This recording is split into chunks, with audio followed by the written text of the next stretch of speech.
dramatic. Welcome to Fansville, everybody. As you open your Dr. Pepper, the official drink sponsor of NCAA college sports. Welcome to Fansville.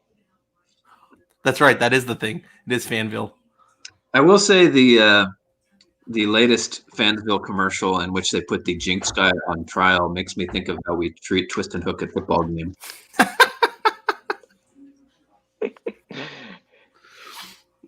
Yeah.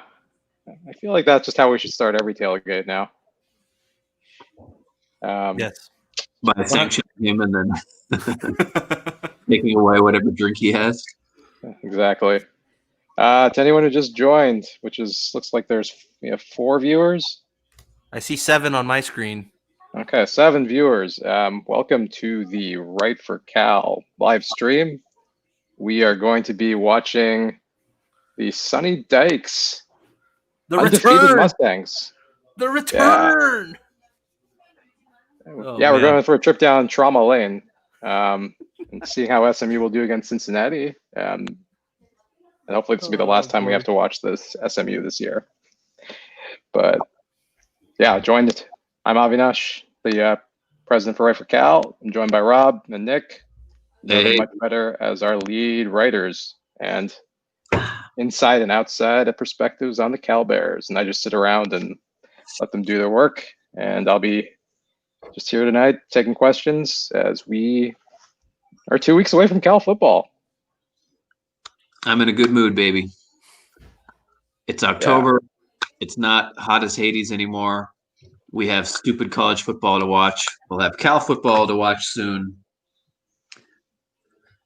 Life is good. Life is very good. Rob, how are you feeling? How are you feeling about the season? Oh, I mean, we just recorded our prediction podcast for, I'm going to shamelessly plug the California Golden Bear cast of part of the Blue Wire Podcast Network. We just did our preview podcast prediction podcast with Trace and Jasper of the Daily Cal, Traces of Cal Rivals. There's some interesting fire predictions in there. You're going to have to wait to listen to it when it drops next week, but I haven't edited it yet. And I need to record some more stuff onto it, the intro and outro. But I'm appropriately excited. hyped. I'm appropriately hyped. Yeah. Although I did predict, and I'm going to give away a prediction of mine is that we're going to win the Pac-12 conference. But okay, standard. Slightly bold. Slightly bold, but standard is there.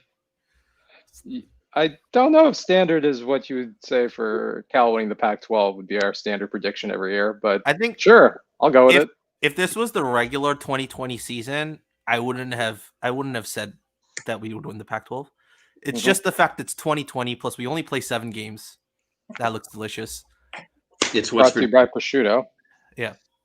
See, it's 2020. Like anything could happen. So might as well be super optimistic. Yeah, because if there's anything about 2020 we know, it's that we have to be super optimistic. Right. It's dark times. Because only good things happen. This is honestly the worst year ever to make predictions about anything. Because like this Michigan-Minnesota game that's happening right now is a perfect example. Minnesota, I guess, has 2 offensive linemen out with COVID in addition to their kicker. These are things that have almost nothing to do with the quality or preparedness or how well run a football program is, because you're not going to be able to stop 20-year-olds from going to a party. And maybe this would have been a competitive game, but now it's looking like Minnesota is probably going to lose. Who knows? Yeah. Teams are going to be shot down in that fashion this year. Yeah, I mean, Rutgers won today. Rutgers doesn't win games. That's what we're talking about it for a different reason, because I think that would say a lot more about the bankruptcy that Michigan State has hit thanks to the rot of the D'Antonio era more than anything else. But well, remember, Rutgers had an entire COVID outbreak of their whole team. That delayed the Big Ten schedule release by I think 2 weeks. You got to get it out early. Yeah, see, this is all herd immunity.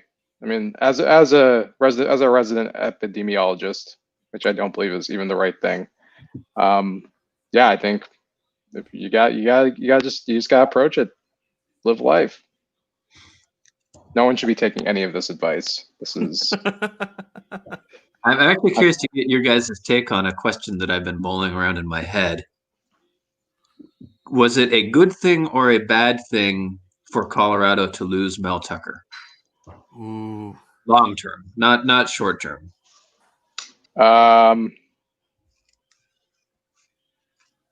It's hard to say. I usually don't trust coaches who are, promise something and then 1 hour later sign a 4-year, 5-year, $20 million deal to become someone else's head coach. So I don't think that's good. That isn't good practice. SMU how are you guys streaming right now? Like, where are you guys like in the game? So I'm watching a ref. He threw a flag on the opening kickoff, and they're discussing what to do about it. Okay, so we're pretty synced. I just watched an SMU kick returner stumble. Benny Hill his way to the 20-yard line. Luke Richmond called a hold. Yeah, I don't know. I think with Mel Tucker, he's one of those coaches that you have to have like 3 years of bandwidth, and I don't know if Michigan State's going to give him 3 years of bandwidth because he's basically coming in. He's going to have to take over D'Antonio's style of defensive acumen. But I think he plays a little bit more like on the recruiting side of things than Michigan State did. I think that's why they wanted to recruit him, but Michigan State's never been good recruiting-wise, so it's going to be a wait-and-see type of thing. Disastrous first down run for Sonny Dykes.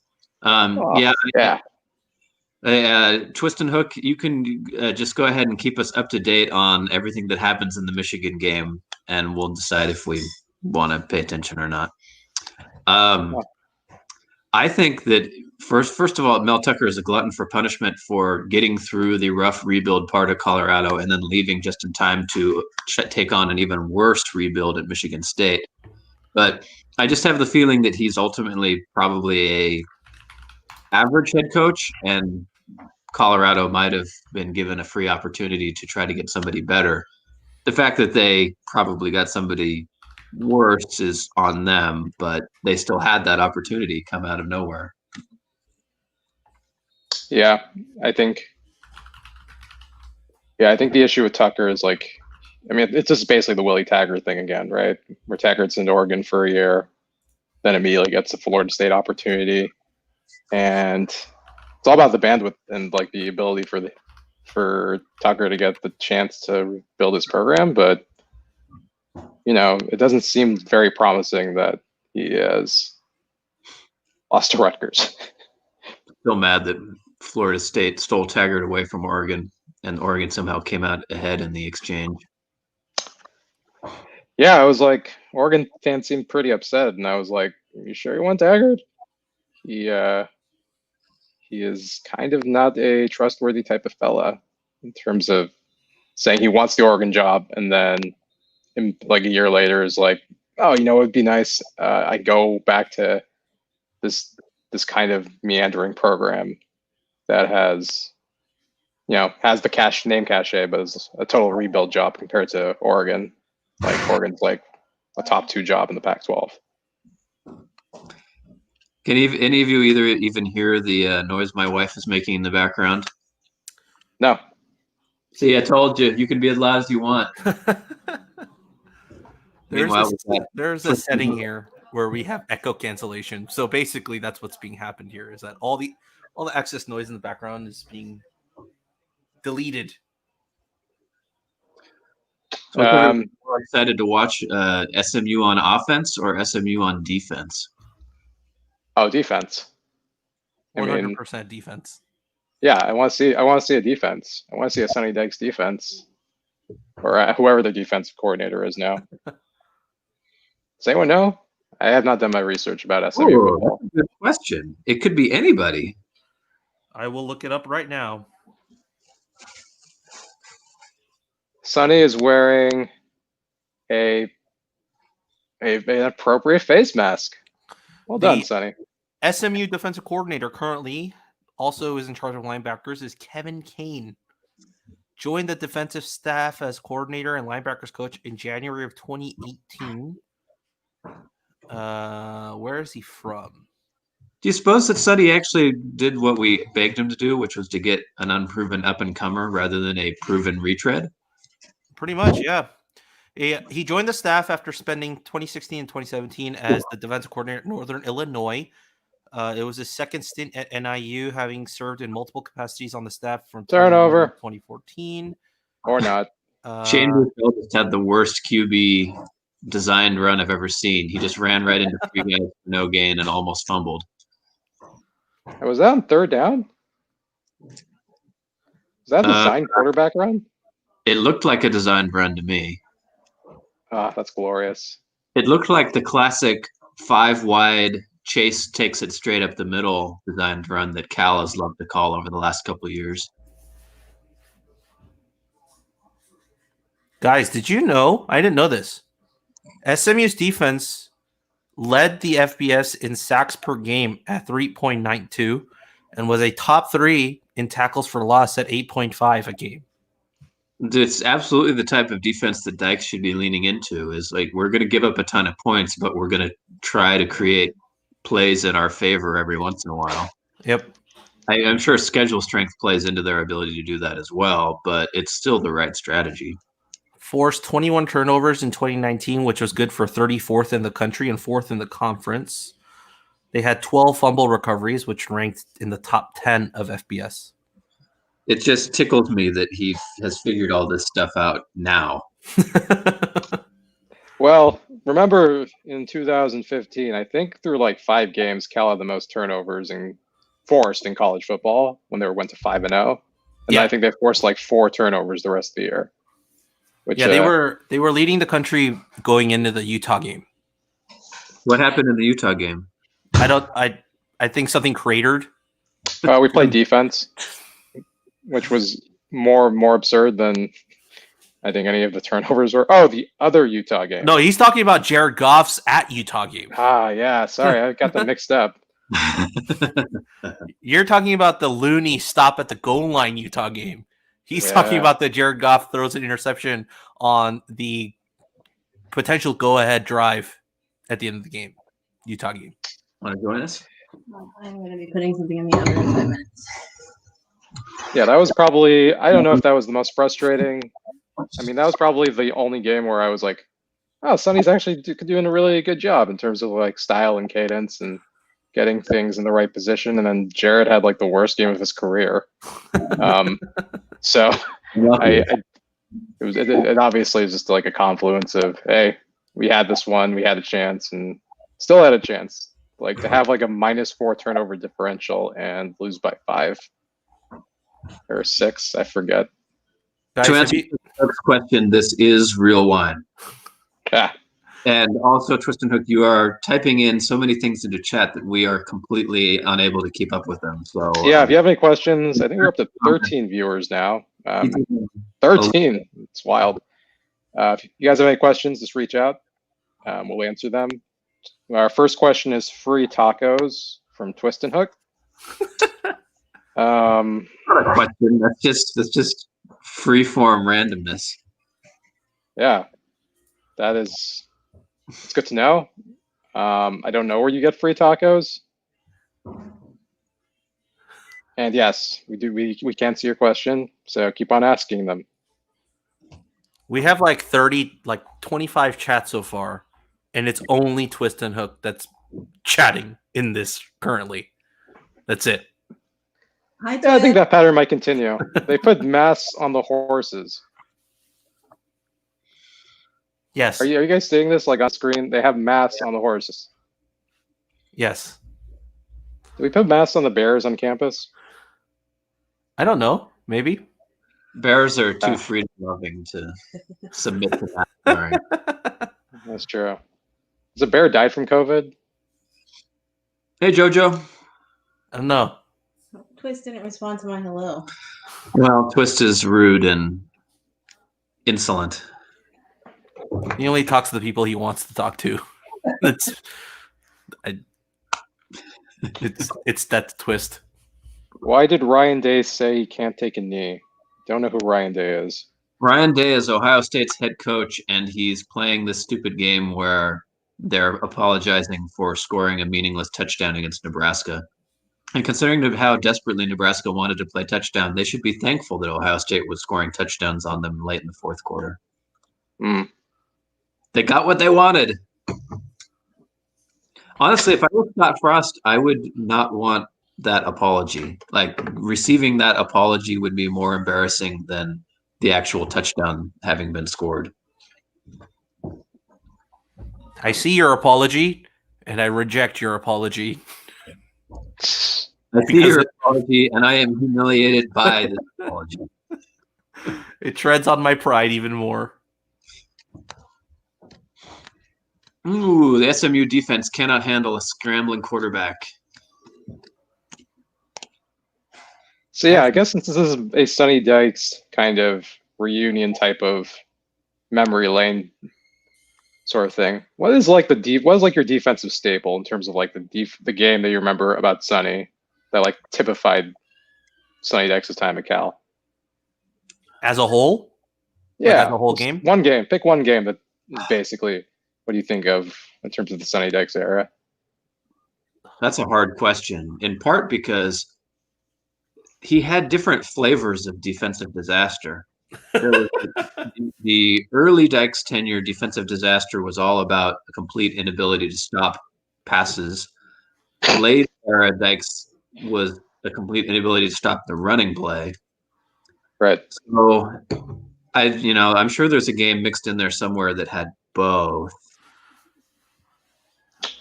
Can I cheat and pick two? And some game management failure too. Oh, yes.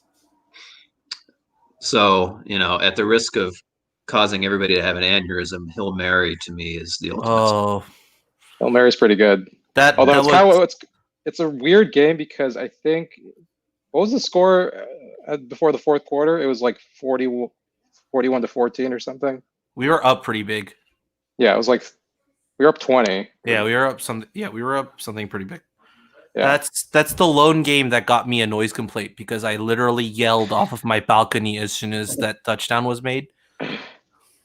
It's funny, Rob, because I was like on a plane to Seoul at the time, so it's like the only Cal game I missed in like the last 7 years. I picked the right game. I picked the right game to miss. So now we know whose fault it is. Twist, we can respond to you if you ask questions. Right now, you're just saying things.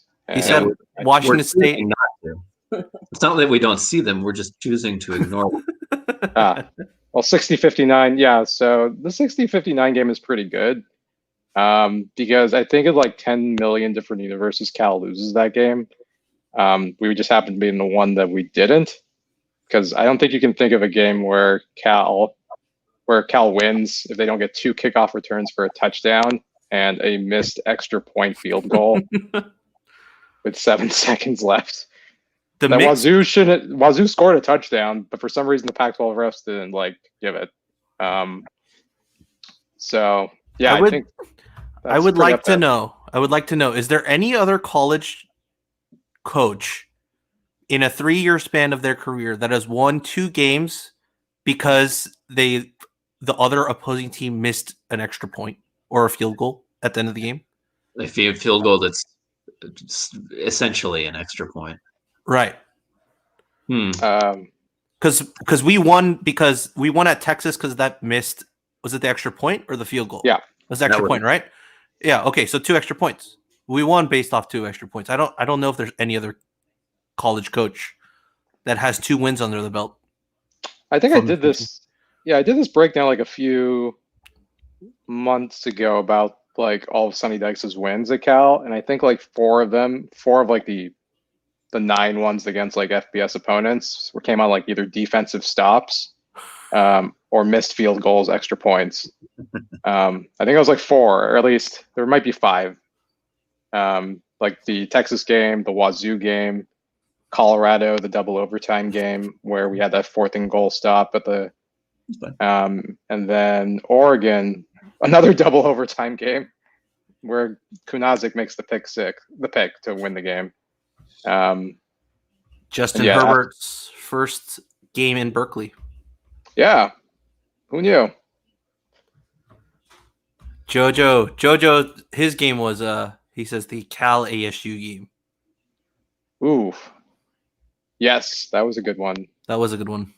ASU was up 31-10 or 28-10 in the second quarter. Yeah. That's right. Yeah. That And then game was Jared- cold too. Like it was like temperature wise, it was like a really cold game. I think that was Thanksgiving weekend in Berkeley Yep. too. Mhm. Dude, it was like there was zero crowd. It was cold. I may have stayed home for that one. I did Man. stay home for that one. I kind of feel bad staying home, but yeah. Anyway, Cincinnati is about to complete a pretty efficient march down the field on Sonny's defense. Yeah, it's like good old times. Well, maybe they can come up with a goal line stand. We got a third and goal from the 6 coming up here. Utah flashbacks right here. I think there's a lot of games, Jojo, that the people have told other fans to go into the student section because the student section is not here. There's plenty of those over the last like 5 years. Certainly every game post-Thanksgiving, I distinctly remember watching that very demoralizing loss to BYU from the student. Oh my goodness. That is a underrated kind of gut punch because Cal was 5-6 going to that game. And BYU was not really that good that year. They had like their second string quarterback, I think. We could have made another Poinsettia Bowl. Oh, Cincinnati has to take a timeout. Good job, guys. Oof. Man. Maybe we can get Sonny Dykes sideline shots here, though. I mean, we'll Yeah. get the big game after Thanksgiving this year, which is super weird. Friday big game. Black Friday. No, that's our anniversary Friday. That's a good Friday. It's the best Black Friday ever. Yeah, no shopping. Good Stuck save. at Good home. save. Yeah. And now Marshawn is doing a commercial for chips. Ooh. And they made him share the screen with Tom Brady. That's just gross. Lots of players. This is a weird commercial. Indeed twist for all the Tostitos. Although I do want some Doritos. This reminds me of the last time Marshawn was at Cal, which is also a sunny memory, where What? Marshawn brought the cart Oh. onto the field. Oh, Then Washington, I think, scored 66 points. where he almost ran over like 2 band members. Yeah. He's very close to running over 2 band members. Yeah, Mama Lynch was a little concerned. E40 was very excited. It's a great Speaking of- bobblehead though. You guys noticed that apparently Washington still hasn't decided on a quarterback, and it's a 3-way camp battle, and that Washington's coach indicated that he might play multiple quarterbacks. Oh, It's gonna come full circle, isn't it? Where like Wilcox is gonna blame the UW bloggers for not telling him in advance that they were gonna run multiple quarterback sets. I'm trying to convince myself that news indicates that Washington doesn't, in fact, have a capable quarterback, and thus the cracked door opens a little bit wider for us to make a run at the North. Well, Garber's his brother. Apparently, they've been trash talking to each other quite some bit. So that would be interesting if Garber's were to do it. Who's the new OC at UW? John Donovan. Yep. He is the coach. He's the offensive coordinator that tried to put Christian Hackenberg in a read option. And I believe Hackenberg was sacked 54 times or something that season, ending his career very quickly. And then Oregon eventually hired Joe Moorhead, as their new OC this year to replace Marcus Arroyo. Who's now the head coach at UNLV. Yeah, and Moorhead was Donovan's replacement. So there's much angst around the Washington fan base when Moorhead got hired, I think a week after Donovan got hired, because Penn State fans love Moorhead and hate Donovan. Yeah. So Oregon seems pretty excited, even though I don't think Moorhead's done that much. Or didn't do that much in Mississippi State. He was okay. What do we got going on third and goal here? Wasn't Over the middle. The tight end in the flat, touchdown, Cincinnati. wasn't Moorhead's thing Dak Prescott? Like that was his big. No, I think that was the guy before him, Mullen. Was it Mullins? Was there a guy between Mullen and Moorhead? I will look it up. By the way, whoever controls when the comments flash on screen, Yes. I want you to only put the twist and hook comments that contain egregious typos. Yeah, he said con TD. Yeah. This? So Yeah. And that was the play continued, but I'm not quite sure. I assume he means the Star Trek commander. So best of luck. Let's see. Mississippi State head football coaches. Joe Moorhead was the coach right before Mike Leach. It was Greg Knox in between Dan Mullen and Joe Moorhead. I have no memory of that person ever existing. He was just an interim coach for 2 games. Oh, okay. I remember that. But you're right. It was Okay. it was Dan Mullen who was Dak Prescott's coach. I thought it was Moorhead for some reason. But yeah, Washington definitely going to be a team. It's interesting. They're still projected to be like top 15 in off or top 30 in offense this year, despite losing, I believe, 7 of 11 starters. Most everybody. Yeah, between that and the new OC, reasons for concern. But what do you think they need to score per game to get wins? 18? That's a 20. Yeah. Classic Wilcox. I feel like Pac-12 North football might be just hideous, ugly, borderline unwatchable football this year. I mean, Pac-12 North football, yeah, it's kind of basically just been Big Ten football. I mean, already no one watches it. Is leaning into all defense, no offense generally anyway. And then we're just extra leaning into that with all the returning talent on defenses and graduating talent on offense. Yeah, Rob, what have you heard from the Cal defense like in practice? Because we're losing 4 of our 6 best defenders from last year. I mean, not only that, confident. Yeah. I mean, not only that, we have guys that are opting out this year, right? That aren't playing, like guys like Tevin Paul. Like Tevin Paul, I think was the biggest one. Isaiah Humphries is another one we've talked about. That's a big hit. Of course, Luke Beckett. Yeah, truly, basically. Yeah, I think the big thing here is the guys that are replacements that are stepping up. That apparently have been outstanding. Inside linebacker Muelo Ayusefa, or they call him Mo. He's been apparently a terror in camp, and as a true freshman, he's going to be projected at outside linebacker. Inside. So he'll be playing with Dang. He'd be playing with Dang if he ends up being the starter. I do think Tattersall ends up being the starter, though. I think they're gonna at least lean on experience to a certain degree. Right. But the way that they're talking about him makes it just seem like there's no way that they're going to keep him off the field.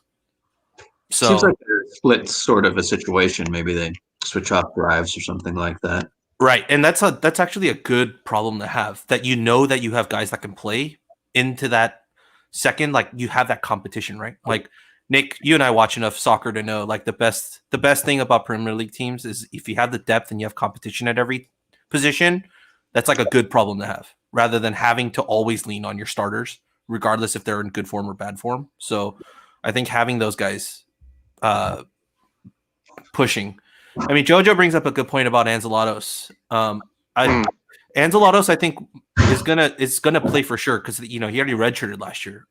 He should be good enough to play now, but it's just because that they're talking about Iosefa. That's the big thing. Like if they're talking about him, and because we can't see the actual practices, I think it means a lot more right now.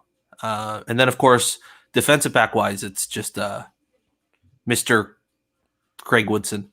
Like that's the guy that everyone's been raving about. Him and Chicky, Like, I mean, they play different positions, but Chiggy, like Travion Beck's raved about him. Like all of the guys have raved about him. I mean, we've seen what he could do in practice in years past. Plus, and then with Craig Woodson, they asked, was it Jalen Hawkins and Ashton Davis? Like, and those guys said that that's the guy to watch. So, if that's what your players are telling you, Shout out to Twistin Hook's daughter, who is certainly the best aspect of Twistin Hook. She's a delight. Criticizing my typing. and it's accurate. Not bad. I think the last thing is, and I don't know how much you guys have been paying attention to the post-game conferences, but I mean, our own Owen Kaminsky has done an amazing job keeping up with, the tweets and stuff for the press conferences. No, absolutely. And I think the biggest thing over the last couple of weeks is they've been raving about the D-line, like with Stanley McKenzie, arguably like the big one that apparently looks ready to play. It's And a we've seen promising like sign because Yeah. the Cal defensive line was not a strength last year.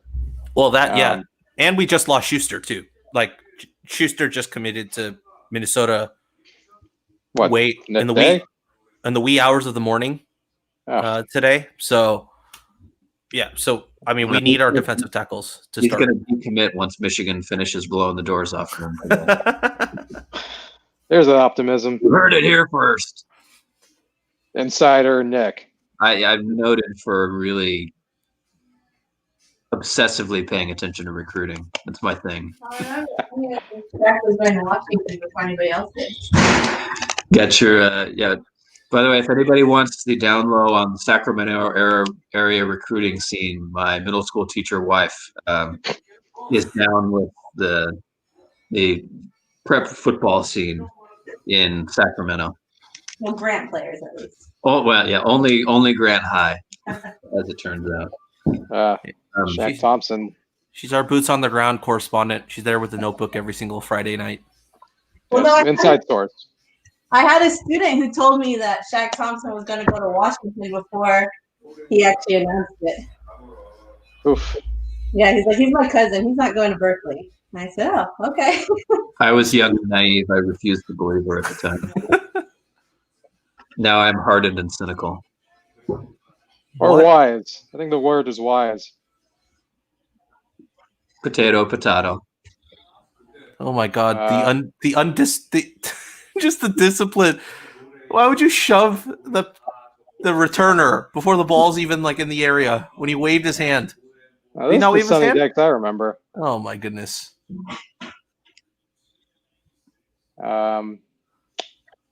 Yeah, I'm trying to think of what was the most like undisciplined like Sonny game. Like, was there like a game where he was just like stark raving angry? It's the what I gotta find which game that quote was from. No mass discipline there from Sonny. Oh dear. It's the game that Sonny said that he needed better athletes to tackle better Oh, after the game. It was after a loss for sure. I just can't remember which game it is, but San Diego State. it was at home. Oh, And it was after the postgame. Andy and I, when we were in the postgame conference, our jaw just straight up dropped because he basically threw all his players on the bus saying that they weren't athletic enough. He's like, he basically said, if you have better athletes, you can tackle better. Like Classic air raid coach move. doesn't even talk about the coaching, just his. Oh No man, oh my goodness. So Cincinnati, I think, is averaging like, we don't have the stats up right now. I think it's like 8 yards per play.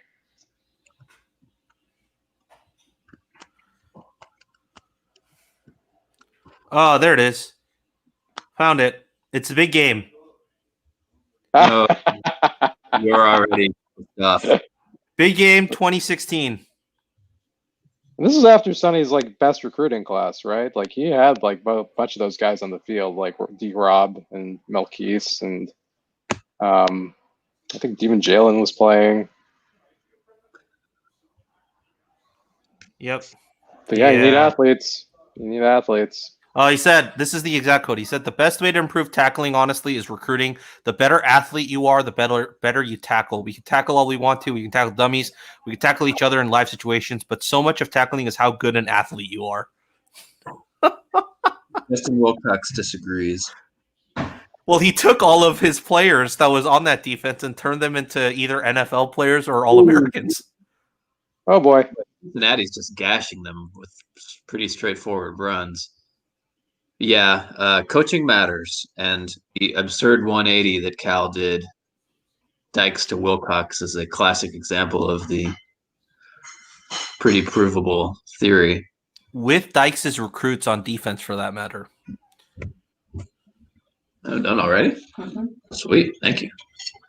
Well, in a weird way, if you think about it, at least the positive from that is that they at least could analyze talent well. The quarterback just walks through the defense. Gosh. Oh, Sonny, I love you. Oh my goodness. It's I like need to old get- times. Yeah. I thought I was gonna get like well, we might still get a fun game, but I thought this defense was like good. But I feel like I'm watching the Northwestern game all over again. Oh man. Number one just sort of stood there waiting for something to happen, and I guess he thought he was gonna run straight into him. The Bearcats. Oh yeah, is Steph McClure on the SMU staff? I think he is. Oh, yeah, I totally forgot. Yeah. Yes, he is the grad assistant. Yeah, he's been there for Just- 2 years now. Just like CJ Anderson is now a volunteer coach with the Bears. Yep. Both long-standing pros. Which I think is awesome that CJ is working with the Cal guys. Yeah.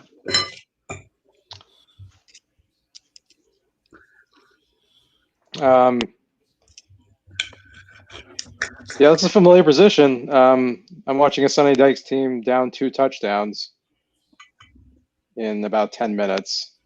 I think this is a position he was in, I think, in 75% of his games at Cal. and 2 touchdowns after 2 possessions. Yeah. I think that's Cincinnati, to their credit, are burning a lot of clock on these drives. Yeah, it's definitely not going to be a 200-play game unless, Mr. Buscelli gets going. Was Shane Buscelli the quarterback when Cal played Texas? He did. He was the one that was benched for The guy who came in and tore us apart in the fourth. it wasn't Swoops. Was his name Swoops? Oh, are you talking about Gerard Hurd? He was the Hurd. quarterback for both those games? Yeah.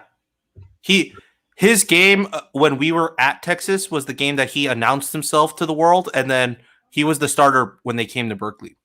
And then he promptly unannounced himself to the world over there.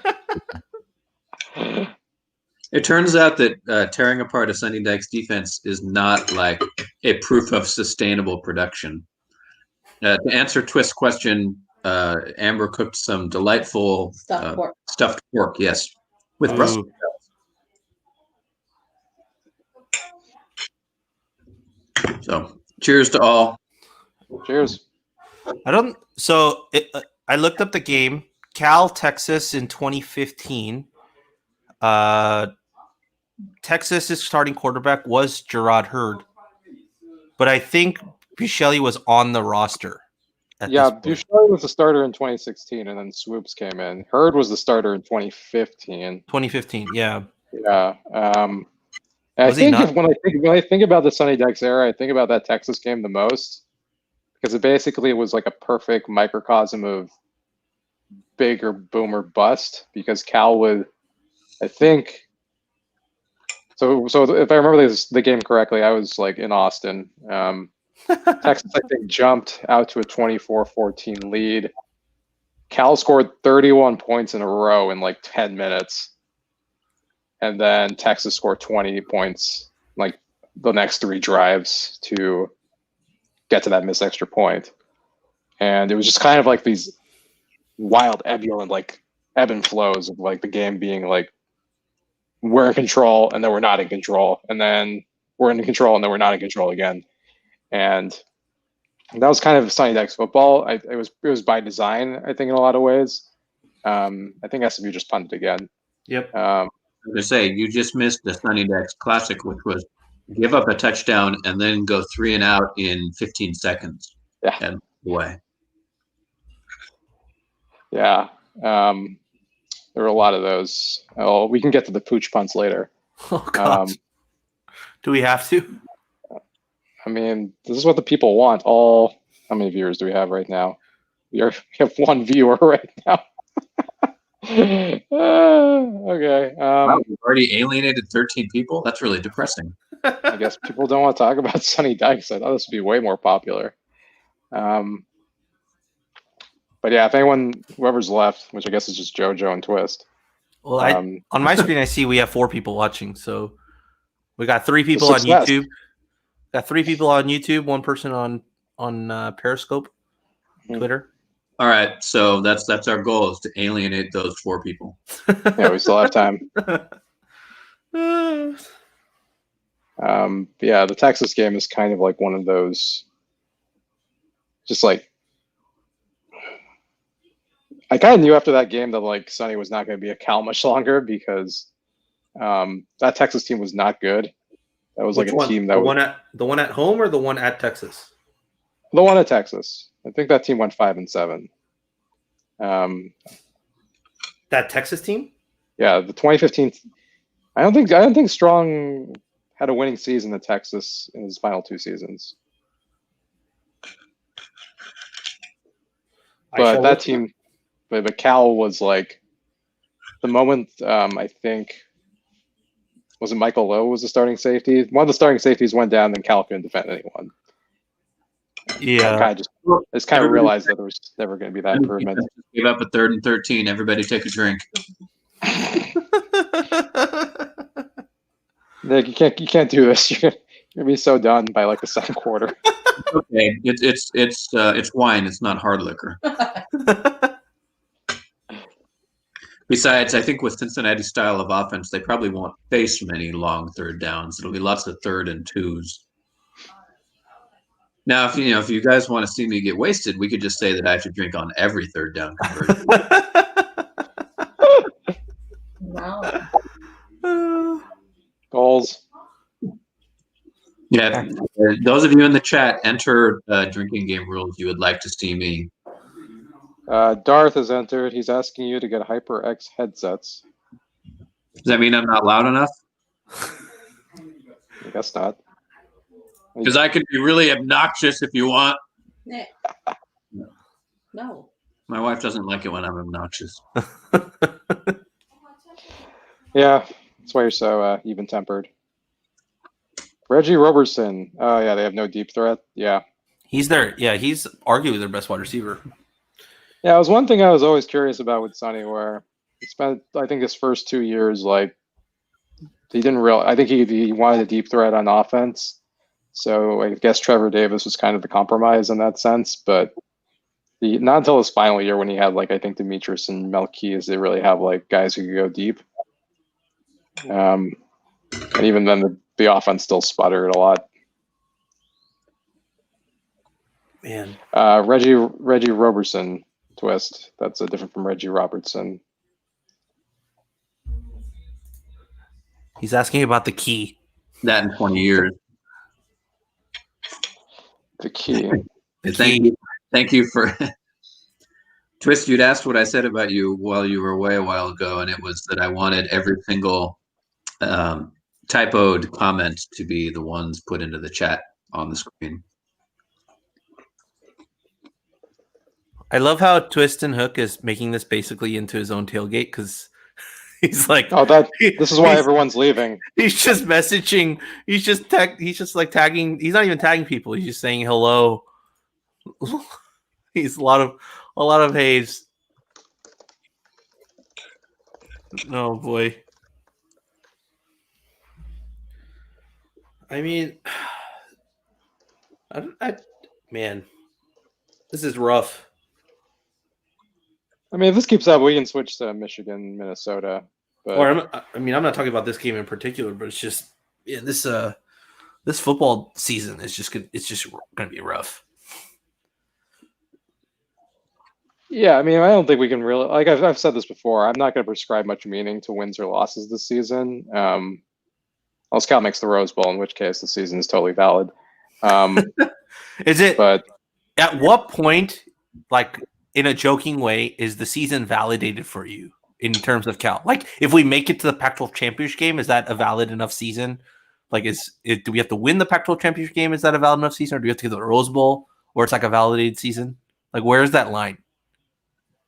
To me, it's going to depend on how the games go, because there's a big difference between, like, let's say Oregon comes to town and we beat them 31-17, and we have a clear yardage example or clear yardage advantage, and they aren't missing a bunch of players due to COVID, and we can point at that game and say we legitimately outplayed them and beat them, versus this is a weird short season. We caught a bunch of teams at the right time when they were missing players or had guys out injured, and we fluked into some wins. And one fluke win this year can like completely change your season outlook because it's such a short season. They're outside of the square. They spray painted squares for them to sit in. For anyone who's now watching, SMU's fans are like sitting on like this like football area. Oh, almost a pick. They're sitting in like this area like next to the end zone, and there are these squares. They're kind of like the ones you see in like Dolores Park, where like people are just like sitting in one spot, and half the students are not sitting in the squares. They're just like doing whatever. Well, I'd like to inform you, gents, that we peaked at 25 viewers about a minute ago, and it slowly declined, and we're back down to 17. Oh, I tweeted to my. If you guys want to tweet it to your various accounts, I think I'll spike it a little bit. Oh, I've been retweeting and posting it. But yeah, okay. What about for you, Avi? Where's the line where the season gets validated for you? I mean, look, this is all practice. I think for the most part, like half these players are not like in game shape. They're just going to be getting their reps in for next year. Like, I mean, like, yeah, if Cal makes it the Rose Bowl, it's great. I mean, that's an awesome season. I think it's great for recruiting. I think it's going to be great for the players and whoever comes back. And it's great for the program if that happens. And I think that can happen because I don't know who's going to be good or bad this year. I think, being Stanford, obviously, that's just a big given. We have to, and we should. Keep the axe, baby. Yeah, I think those are the benchmarks. Yeah, I think getting the Pac-12 title game would be awesome, but finishing top 4 is great. But I'm also not going to be surprised if we go like 2-5 because I don't know. There's so much variance this year that it doesn't really matter. Like Oklahoma is like a middling team, but we know they're going to be like 10-2 next year. Right. Very good. Yeah, so I think you can't really project much off of this season.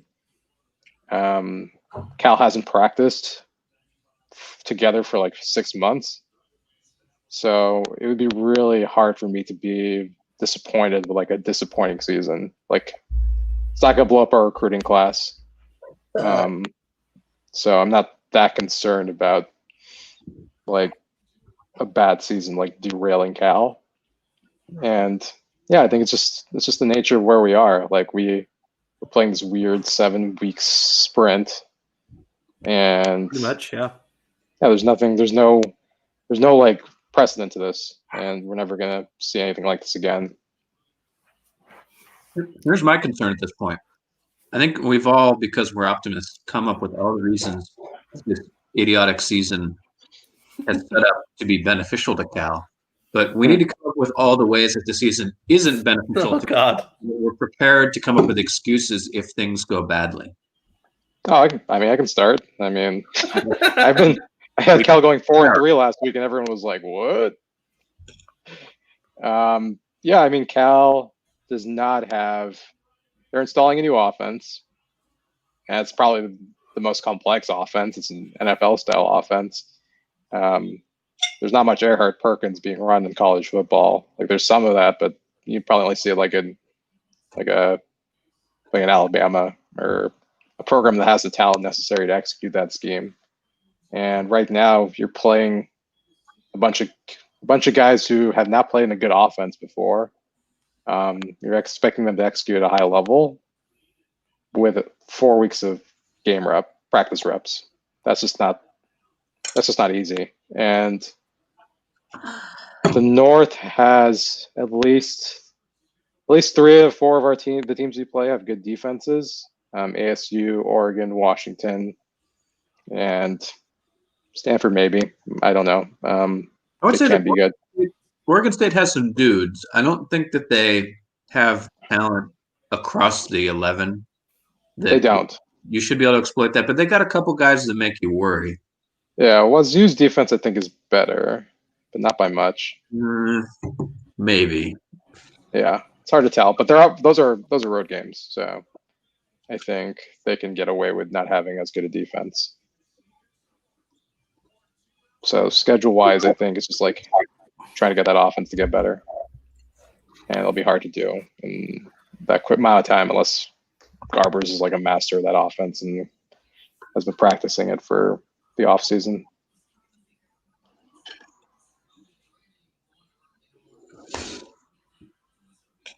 I mean, that's the question mark, right? Is just we don't know what offense will be on the field, like that first snap against Washington. We have no idea because we haven't been able to watch them practice. Like we watched 4 practices in the spring, and those 4 practices basically had them running like handoffs from under center, run plays, and play action. Like that's all we saw. We don't that's I'm sure that's a big part of their offensive playbook, but generally as you know how they're going to line up, like they talked about like, oh yeah, we're going to run 22 21 like personnel, like those types of sets and all that, but we saw them run that with Bo Baldwin, but it never came to any fruition, nor was it really that creative. So the question now becomes, what version of Bill Musgrave's offensive playbook will we see that first snap when we play UW? Like, we just don't know. Here's a question for all of you. Let's presume that the team that you most want to beat this year is Stanford. With all of the Pac-12 South teams off the schedule, save Arizona State, which team would you most want Cal to win after Stanford? I have my answer, but I'll let you go first. Oregon. Incorrect. I didn't know this is a right or wrong question. Every question is a right or wrong question. Not if you're a good teacher. I'm a bad teacher. Am I allowed to pick our only South game? Sure. Now I'm picking Arizona State. Wrong. I'm picking Arizona State because we need to exercise our Arizona demons, man. We need something to mask over all of the whatever supernatural things that happen in that state whenever It's really dry. I have a former student who plays for Arizona State on defense. Oh, so you got root for ASU now. The correct answer is Washington, because beating Washington will lead Washington fans into a complete and total meltdown that will be hilarious. Okay, we got a lot of opinions here. All of them different. Everyone's picked a different team. Nobody apparently cares about beating Arizona State. I'm the only one that cares. State, so I'm the only one that cares. No, we've had every single team named. Yeah, Beating Washington would be fun. but we've already beaten them. Like that's why it's like That's why it's extra funny if it happened again, because they would totally melt down and it would be great. Yeah, the Jimmy Lake hire was a mistake. the third. Yeah, okay, you guys are right. If we beat them 3 years in a row, that might finally cement it into their minds that we have actually taken a step above them in the current conference rankings. Well, except they're arrogant enough to think that we suck, but we still beat them. That's what's funny, because Washington fans think that we suck, but we keep beating them, and thus when we beat them, they completely melt down about it, and it's great. Yeah, I mean, it would be cool to beat them by like less than a point and by throwing passing touchdowns. But yeah, I think winning like normally, as opposed to without the forces of nature and with like Evan Weaver like picking off the third string quarterback. I think getting like an actual real win against Washington. I mean, not all wins are real, but like a win that like feels normal-ish would be nice. Yeah, a normal like 5 to 8:30 game time that ends at a normal, no offensive touchdown game, like just normally how it runs along. Yeah, I need a game where like the players are on their circadian rhythms, like they don't feel like they So no be like off for you. Yeah, like the indica hasn't like worn off for them, But yeah, I don't know if anything about that game was natural. It felt just so strange being there. We're gonna end up playing like a 6 a.m. conference game because of COVID. Like they're gonna push it back to see, constantly test kids by the hour. We have an actual question. What offensive scheme scares y'all the most for this Cal team? I'm assuming he's talking about which offenses we're playing against.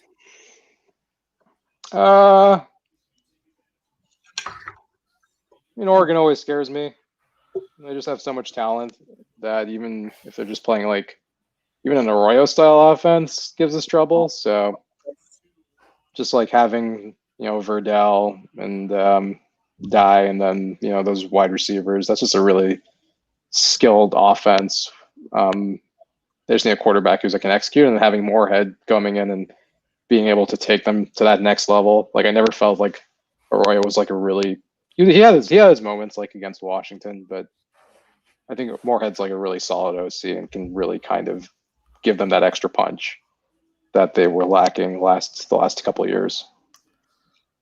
Peak Shaw at Stanford, if that still existed, would scare me.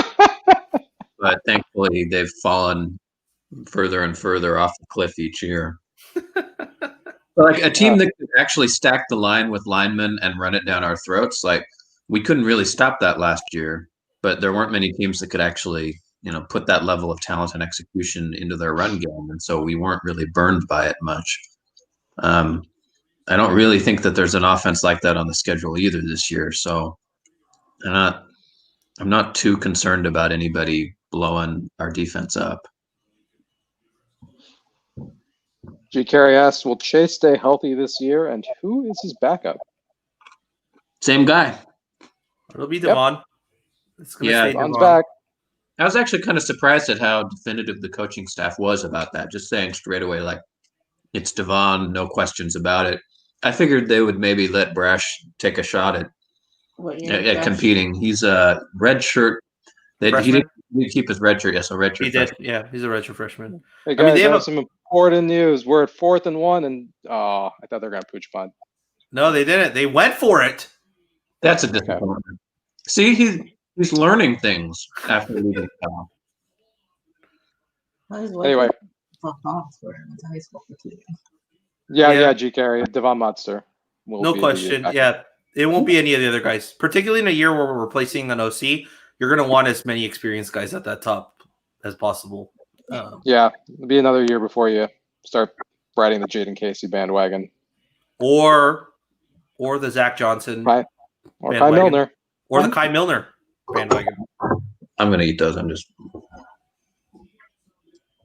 Who leads the team in receiving this year from Cal Cangilla? You want Cal Cangilla? Do you want receiving yards or receptions or receiving touchdowns? We can answer both. Yeah, all three. All three? We're an egalitarian group here. All right. Nick has his finger up. Okay. Crawford has the most yards per catch, and let's go ahead and then say yardage as a consequence. Okay. Still Nico with more touchdowns, I think. Although I'm not nearly as confident about who gets the most. Too much variability there, and there's no one guy that really stands out as like a clear red zone threat the way Kenny Lawler was. Yeah. Although, Avi, you're gonna go? Or you want me to go? Don't sleep on Trevon Clark. For receiving touchdowns? Yeah, it's probably gonna be Nico. I mean, I don't really see anyone else that like is like a big thing for Garbers in terms of like a guy he likes to target a lot. Mm-hmm. They have a really good cadence. Nico has been flashing a lot in practice this season. And I just feel like Garbers and like Remigio have like this kind of like 1-2 punch that we saw with like Rodgers and MacArthur in terms of like they like to connect with each other a lot. Red zone target. It's a good point. Our tight end could emerge as a consistent red zone target, but feels like most of our tight ends are more blocking specialists at the moment than like clear. Yeah, Ton just showed a little bit last year where I felt like he was kind of involving that guy. And then near the end of the season, it was... Well, Colin Moore caught two at the Red Box Bowl, right? He did. So he might be like a sneak preview type of guy. He has the size that you want at tight end. Those are a little more play design touchdowns though than like right. Contested ball. Which would have been DJ Rogers, but that ship has sailed. So yeah. I mean, my takes would be Nico definitely would be the team leader in receptions. Oh my goodness. Yep. That's exactly what we don't want. Yeah, SMU had a slant route that the wide receiver just took his hands off of. It just bobbled it into the end zone. One graduated, the other one. I will say Sonny's looking pretty trim right now. Yeah. He's wearing a Nike Tech jacket. Like that's like a slim form jacket. And he's wearing it, he's like zipped it up too. So Man's been working out. The Cal job that stresses everyone out. I think let's see. Let's go back to the question. Somebody asked, Cal Kangula said, feel like we need a red zone target. Here's my hot take. Is a hot prediction here. Burn us. Jeremiah Hunter will lead the team in red zone touchdowns. Freshman? True freshman, huh? True freshman. Jeremiah Hunter will lead the team in red zone touchdowns. It's one of those things where like everybody on the team has 3, but one dude has 4. Yeah. I'm thinking more like 2 or 1. I'm thinking like 5 to like 2. Oh! Wow. Third down. Do a little dance. Okay. That was a nice route. Yeah, that was a really. Oh my God! Zone in Dallas. Social distancing is off the charts in SMU. Not in Dallas. SMU's in Dallas, right? SMU's in Dallas. Okay. I prefer to call them SMU. SMU. They're SMU in our hearts. Yes. Yeah, both of my cousins went to SMU, so I have a slight soft spot. Not too much. What do people do in SMU for fun? You live in Dallas, so is it like in downtown? It's like right outside downtown. Like I know the stadium's right outside downtown. So okay. Both of my cousins malls there. Yeah, both of my cousins lived in Dallas, like when they went to SMU or while they were in college there. So yeah, the food scene apparently in Dallas is great too. So yeah, it's like an outdoor bar like every 2 blocks. But I'm telling you, man, Jeremiah Hunter, watch out. Yeah, I would say in terms of red zone targets, we like to target the running backs a lot. So I could see Chris Brown like being the number 1 again in that sense. He's been catching a lot of balls out of the backfield. That would be a nice back into the offense. Jojo recommends the Korean food near Dallas Love Airport and something called the smoked brisket sundubu. Sundubu is soft tofu stew. Oh yeah, can't go wrong with that. Yep. Concerned about the field goal kicker. I can kick it if it's 15 yards. I've done it. Amber is going for that. She's got a better leg than me because I tried kicking from the goal line once and it did not go well at all. Like it did not go. It's a follow through, Rob. It did not go. It was on my first try too. I'm impressed to Vecchio. Yeah, well, she has a leg. She's got the leg. Longhetto is in the lead at the position, right? Yeah, I don't think anyone's gonna usurp Longhetto. I think the punting spot is Jameson. Jameson. I mean, if Yeah. he's good enough to beat out Coots, that's a good sign because we know Coots is a perfectly cromulent punter. I don't believe Coots is here. Oh, I'm sorry. I must have misread one of the practice reports. He's a 23-year-old sophomore. Yep. He played professional Australian rules football in Australia. Oh, that's and fascinating. then came here. I don't know. Jojo asks, is Longhetto accurate? Your guess is as good as mine, because we haven't been able to watch practice. So we're basically going off of what coaches have been saying, and they've been saying good things about Longhetto. So Apparently, Sheehan traveled the country, traveled the United States, and then was like, I really love the Bay Area. So then he decided to walk on as a punter. no, he was a part of that punting school down in Australia, like pro Australia kicker or pro kicker. That it's the program that like sends kickers like to the US for college. And he was a part of that. And then yeah. Wow. Yeah. We're getting this like weird stretch where like I think like every punter is gonna be like Australian in college and in the NFL, and then like every kicker is gonna be like from Europe. Yeah. Sadly, my dream of Tommy Christiakos catching a touchdown, then kicking his own PAT, and then kicking off on the following play might not happen this year. But it is still in the realm of possibility in future years, as long as he's on campus. The good question of who will be the freshman that'll make the biggest impact on offense and defense. Jeremiah Hunter! Honestly, I think the question on offense is because of the experience that Cal is bringing back on offense. The first question is, will there be anybody at the true freshman level that will break it into the rotation? Because you're returning 7 veteran offensive linemen. Obviously, you got Garbers. You got 2 trusty running backs, 4 proven wide receivers, a couple of proven tight ends. If a true freshman is playing on offense, that either means that there's been a COVID disaster or the true freshman is really, really good and they forced Cal to play them. So hope for the latter. But there are some dudes at wide receiver who might be good enough. Somebody's going to have to go out there on a 5 wide set. I presume that there are going to be 5 wide sets in the new offense. I guess I don't know that for sure until we see it. Trace, just to on that note, Nick, Trace did say on our podcast. I don't know if I'm allowed to say this or not, but I'm gonna just say it because I don't think it's that big a deal. Is that apparently 5 verts is in the playbook? I like the sound of it. It's basically go deep, baby. Put out 5 wide receivers spread out and go deep. Yeah. Now on the defensive side of the coin, there are for sure going to be some freshmen contributing because there are freshmen all up and down the 2 deep because of the number of guys that we lost either to graduation or to opting out. Oh, do we have a Cincinnati fumble?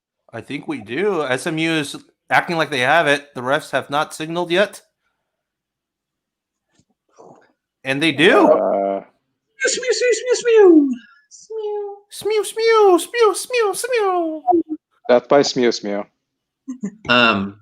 So the freshmen on defense that have been talked about are Iasefa at linebacker, and then our 2 freshman nose guards who are battling it out for second in the depth chart behind Maldonado. And that's one of those positions where there's usually rotation anyway. So one of the 2 freshman nose guards is almost certainly going to get playing time. What in God's name is that? Couple series a game. Is that their? Oh, it's like their turnover party. Wow. I don't know if you want anymore. Okay. If I get through this.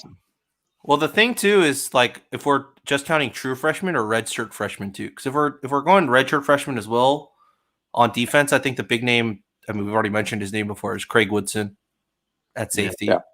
Not having Isaiah Humphries pushes him up the chart for sure.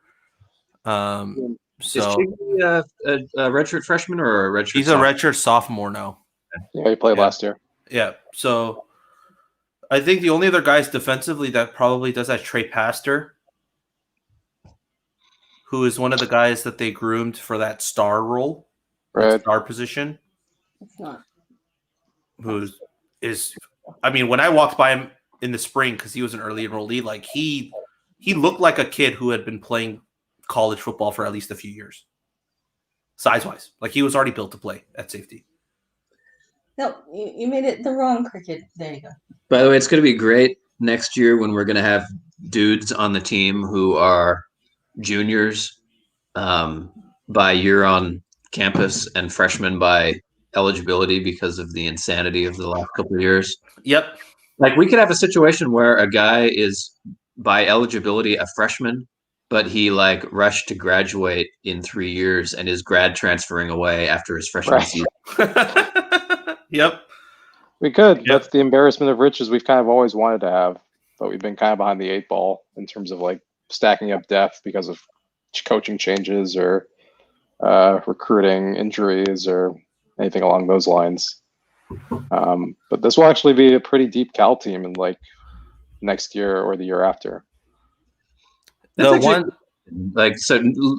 Nobody's graduating if they don't want to, because this year doesn't count against their eligibility. Yep. There are presumably guys like Cam Bynum who are going to feel ready to move on with their lives and, go pro.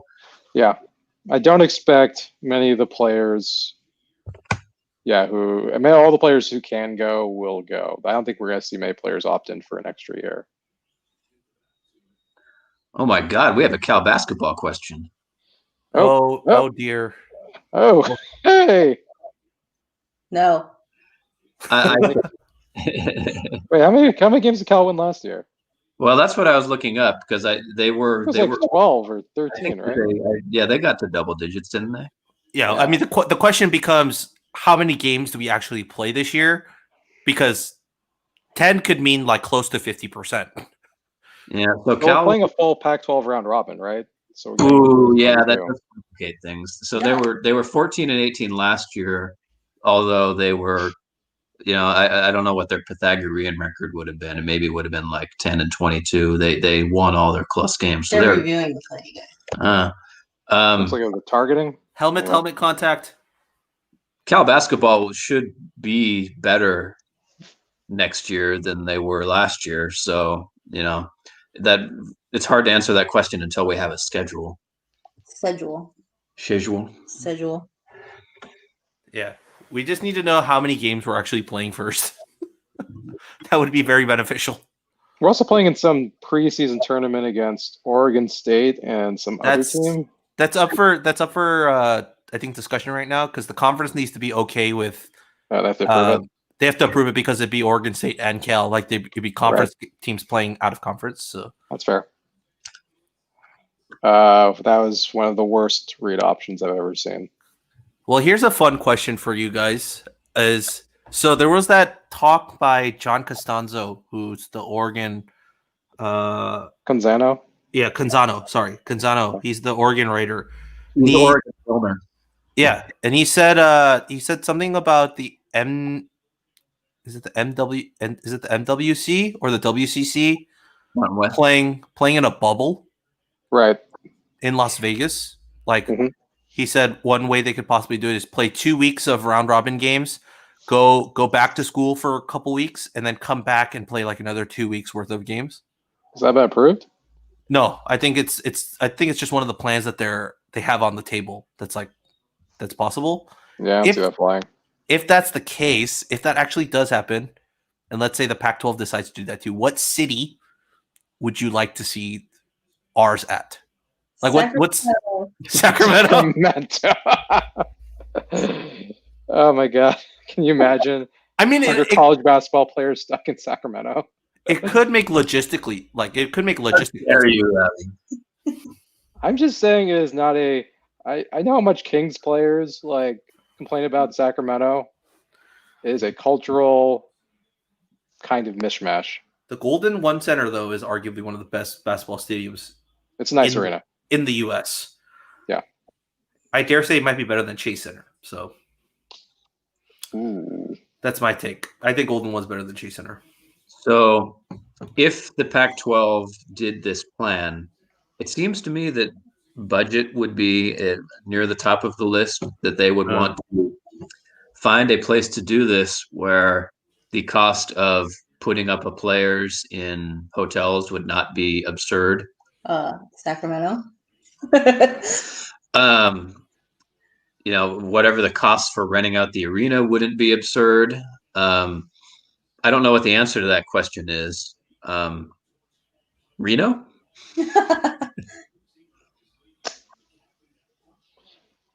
Because I have a feeling the Pac-12 isn't really feeling like spending a lot of money on basketball these days. Yeah, I'd imagine it would be at one of the more friendlier states that is more open for COVID. Las Vegas makes the most sense, right? Vegas would make the most sense. I would say Phoenix would probably be a second place. Vegas would be desperate to fill those rooms. I mean, Vegas also just makes sense just because, did he miss? Yep. Yeah, that's a mistake, Sonny. You know never to kick a field goal. Pooch punt. You don't win games with field goals. You don't win games with field goals.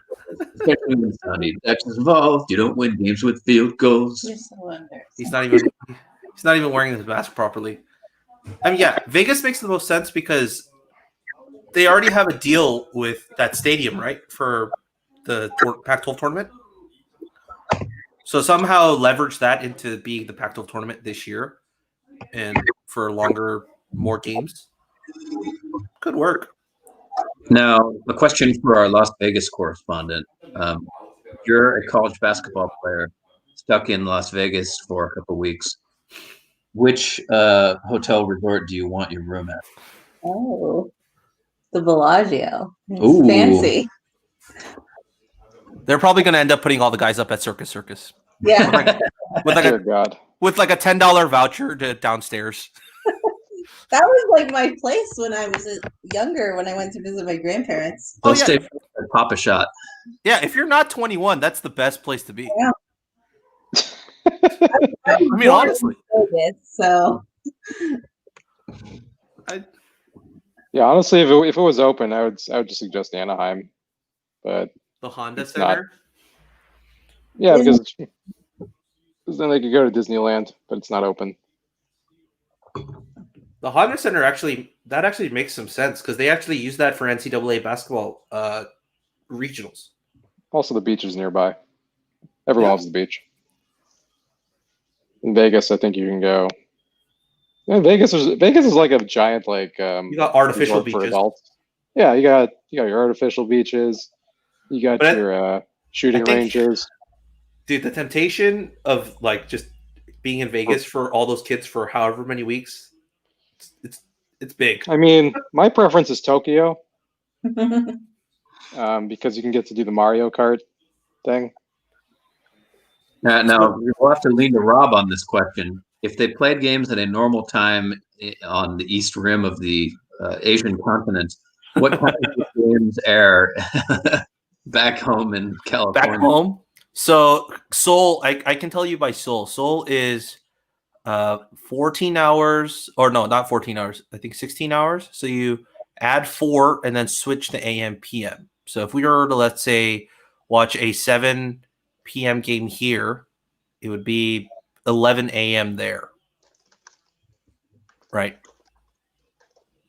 So if they play games at a normal hour in Seoul, we'd be talking about early morning. Yeah, wee hours of the morning. Because I remember the time the World Cup games were on back in whatever year that was. It was 2002. Midnight to 6 a.m. kickoff times. Yep. That's basically what you would get. You get a 4 a.m. game here would be an 8 p.m. game there. Mm-hmm. So, yep. For anyone watching, I think we're up to 15 viewers right now. Yeah, that would have made sense for the Viking Jones era. But. I mean, technically, they played in China. Feel free to submit your questions in chat as always. We are just watching this very strange SMU Cincinnati game. It doesn't have much rhythm. I was going to But, say it's actually not strange, which is the strangest thing about it. Exactly. It's actually a That is how strange competitive it is. game. There have It's been Competitive, low-scoring, 14-7 normal game. The teams have had to string together long drives. There haven't been very many big plays. This might be the most normal Sonny Dykes game I've ever watched. The final insult was we set up a stream to watch his game and nothing interesting happened. I'll probably save it for the third quarter. So I think the fumble recovery is probably the most interesting thing that's happened. Can't let our guard down. But yeah, once again, if you're joining us late, we throw us any questions you want us to talk about, comments, questions, hot topics. Yeah, we had a good set of questions for the last couple of minutes. I can answer Ryan's questions. Don't have any time. Oops. Oh, another dropped ball. We've been getting lots of those. Well, what was the most normal Sonny Dykes game at Cal? Normal? Yeah, what was a game where it was like, oh, this is a normal game? Like if some other coach were coaching and the things that happened, you'd be like, yeah, that makes sense. Probably the Utah win with the goal line stand at the end. It didn't make sense for a Sonny Dykes team to play a game like that, but it would make sense for any other team to play a game. Yeah, I would have said that game, except for the fact that I think Cal had the football for like 38 plays and scored 28 points. So in that sense, it was not normal because Utah had the ball for like 42 minutes. Are we going in conference or out of conference? Or either any game. I mean, any like non-FCS game. The San Diego State game in Jared's final year at home. Oh, the 35-7. Yeah, that was pretty normal. That was so normal. So normal. Game. Yeah, that's a good goal. Where we like just scored on our drives when we needed to, got enough of a big lead. Like final, like was it 2 drives or 3 drives? We saw Chase Forrest come in and was the quarterback. Like we saw the backup against. It went exactly as we expected the game to go normally. That BYU loss when we were going for bowl eligibility was pretty normal too. Yeah. Nothing's too special about that one. And I can tell you that with confidence because I remember almost nothing about that game. It's just like a blank in my memory because nothing interesting happened. I think one of my favorite stats about like Sonny Dykes' time at Cal was I think he had like 3 double-digit Pac-12 wins. 2 of them were against Oregon State. One of them was against a really bad Oregon State team. I think they went like 2-10. The second Oregon State game was that game where I think we were up like 31-3, and then we blew the entire lead in like 7 minutes, and then we came back and won by like 2 touchdowns.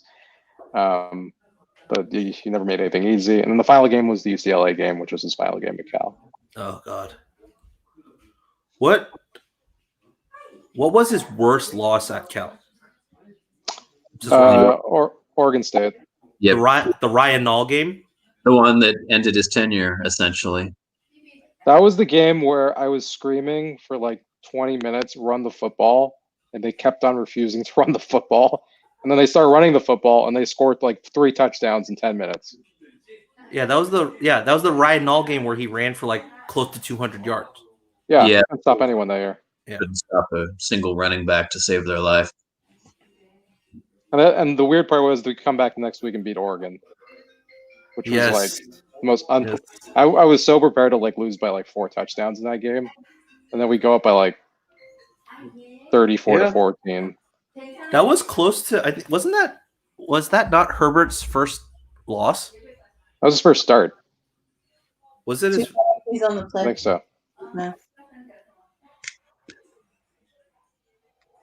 Are we really going to have a Sonny Dykes game with 21 points and a half? Only.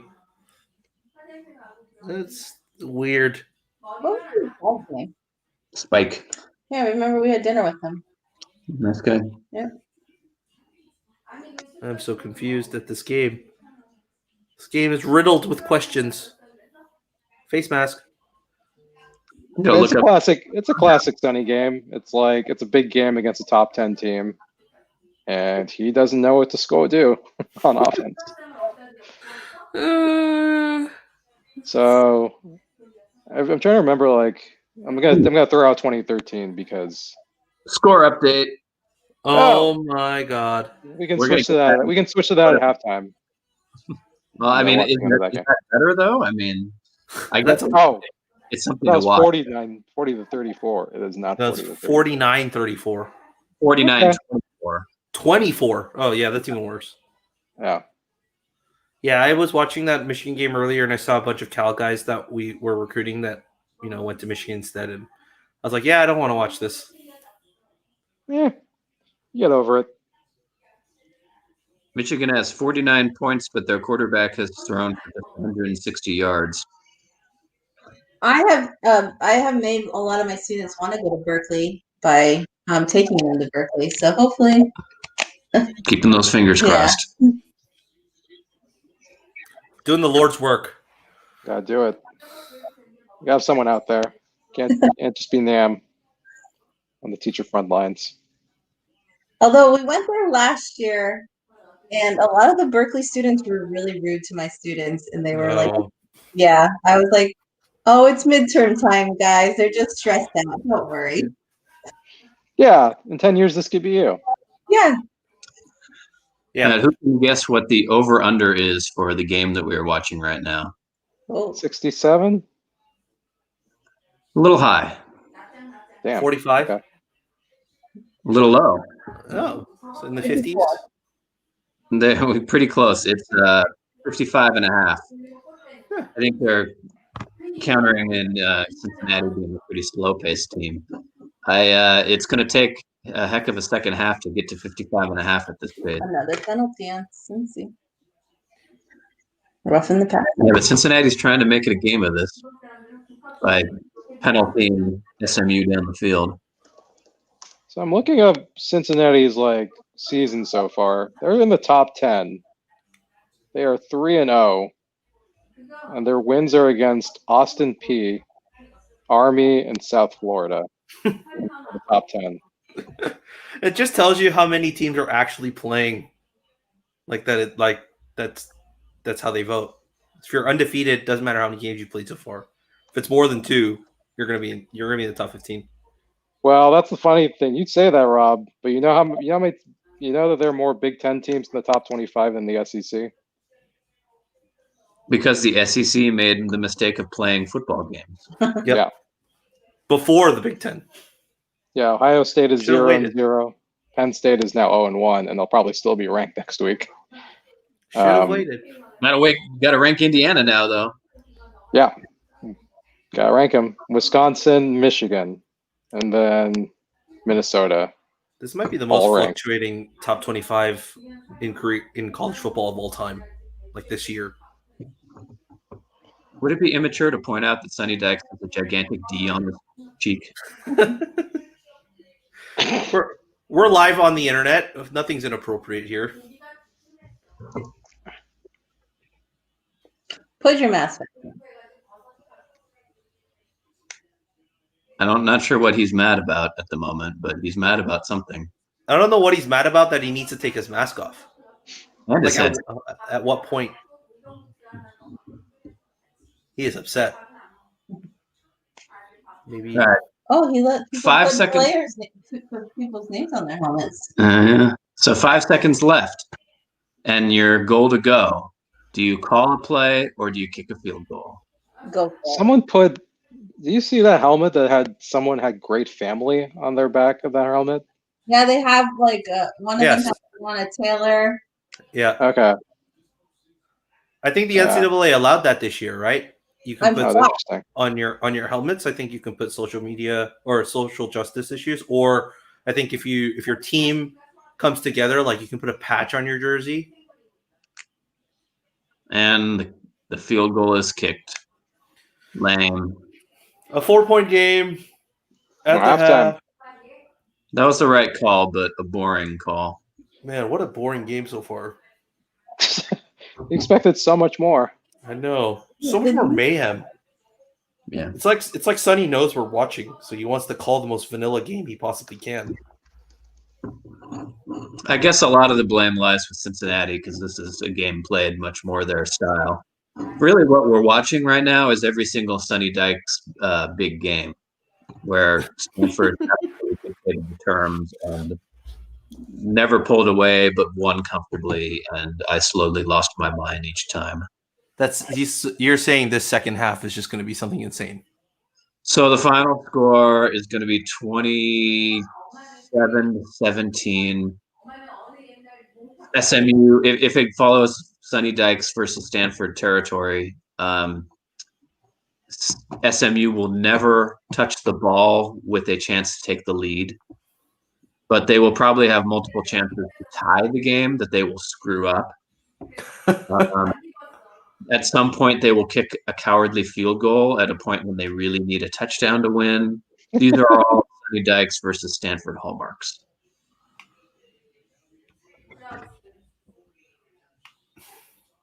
That's what I hate, is that the game's always around my birthday, so you're always so depressed around my birthday. Not anymore, baby. Justin's got us feeling good. Oh, wow. I didn't know ESPN had multicast. Oh, how many games can you watch at once? 4. There are that many games still on? Texas State BYU just kicked off, so we can watch Jake Spavital's offense. I guess that counts. That's going to be a no.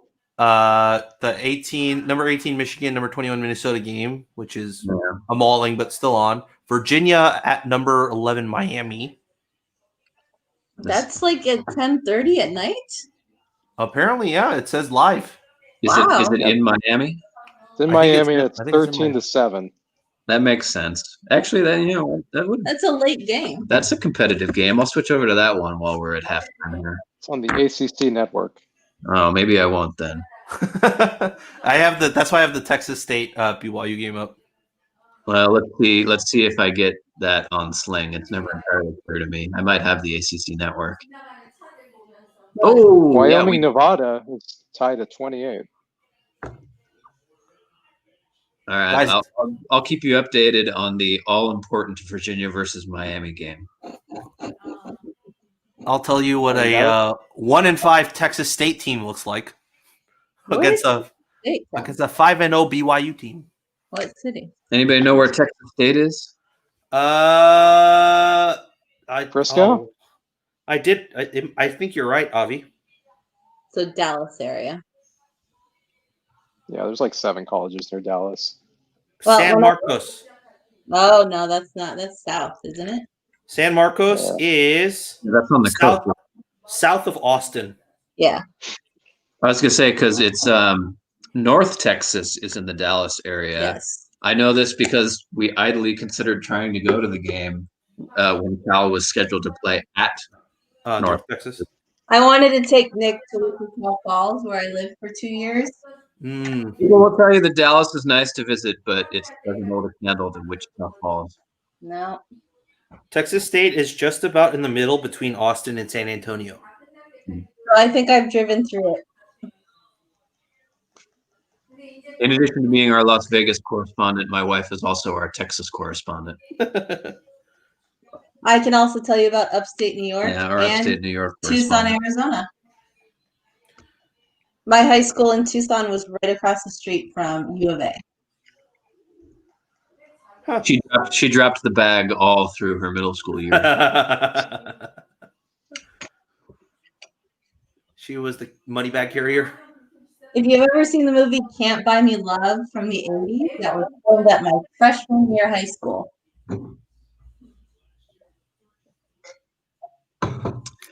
I have not watched Can't Buy Me Love. Well, when she first told me about it, I assumed it was a Beatles movie, but apparently that's not the case. I made him watch it because it was filmed at my high school and the mall I used to go to. Wait, you did? Yeah. I have no memory of doing that with you. Well, then I'll have to make you watch it again. Yeah. Well, still have some people watching, I think, even though we're in a halftime lull. Yeah, they'll come back. It's a great time to ask Cal questions because we're not going to get distracted by weird football games. Yeah, this game has been so disappointing. If life goes back to normal next year, will you make the trip out to Dallas to see the TCU game? Depends on what week it is. Yeah, I feel like the odds of life being back to normal that would be post-summer. I could see a vaccine being out by then. I think it could be somewhat normal, not fully normal, but maybe like at 60%. Just so you know, November 4th. I don't know. I don't know if I want to get sick going to Dallas. What would be our other out-of-conference games next year? ECU on the road. Cal Poly. Who would be coming to Memorial? I think it's Nevada. Or UNLV? Oh no, I think next year is Nevada. Next year, next year is Nevada, TCU, and at home to Sacramento State. Oof, that's pretty rough. Stingers up. Yeah, next year might be. I'm wondering. So the thing I'm wondering is, since it doesn't really matter if the team is home or away, does it just make sense to like push the Pac-12 schedule from this year to next year? Well, I mean, from a Pac-12 standpoint, you probably could, but not from an out-of-conference schedule because you already have all. Yeah, but I'm talking just about in the Pac-12 and in conference because no one in the Pac-12 is playing with fans, so no one's getting the ticket revenue they want. But doesn't that screw up everyone's home and away schedules, like the even year, odd year stuff? Oh, the Notre Dame stuff. Yeah, you're right. Yeah, so some of those problems, as John Wilner pointed out, but the Pac-12 notable forward-seeking conference will do no such thing. Yeah, because it's really going to screw over Cal because this year is kind of their big money season with Stanford and Oregon coming. Yeah, his thing about pushing the Stanford game is actually pretty solid.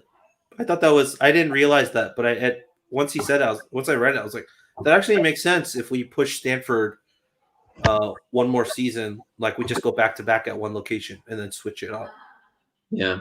I think the big issue with that is I think Cal wants to have Stanford and USC in opposite years because those are the highest ticket revenue generated games. And they also want to they want to have Stanford and USC at the same time because it might reduce the ability for renewals. Since I don't think UCLA is big enough of a draw, and Oregon, will bring more Oregon fans than Cal fans sometimes. Yeah, but then that your schedule would end up being Washington, UCLA, Oregon at home. And then one of the two other South schools that you play. I think it would make more sense to flip Washington and Washington State or Oregon and Oregon State. It might be a little more complicated, but I think just having those two state schools is just like really hard for like a lot of people to be like, I'm gonna buy season tickets for like Wazoo and OSU. If you put Stanford on the other side, you'll have people buying tickets for Stanford and USC, but they'll just skip the other two games. Well, then the next question is, if you're sitting on the fence of Dallas in 2021, will you make the trip to South Bend, Indiana in 2022? Yeah, I'd do that. You are? Yeah. I wasn't aware that we were considering this. I guess you have family who lives there. Mm-hmm. Your mom's cousin. Oh. My maternal grand.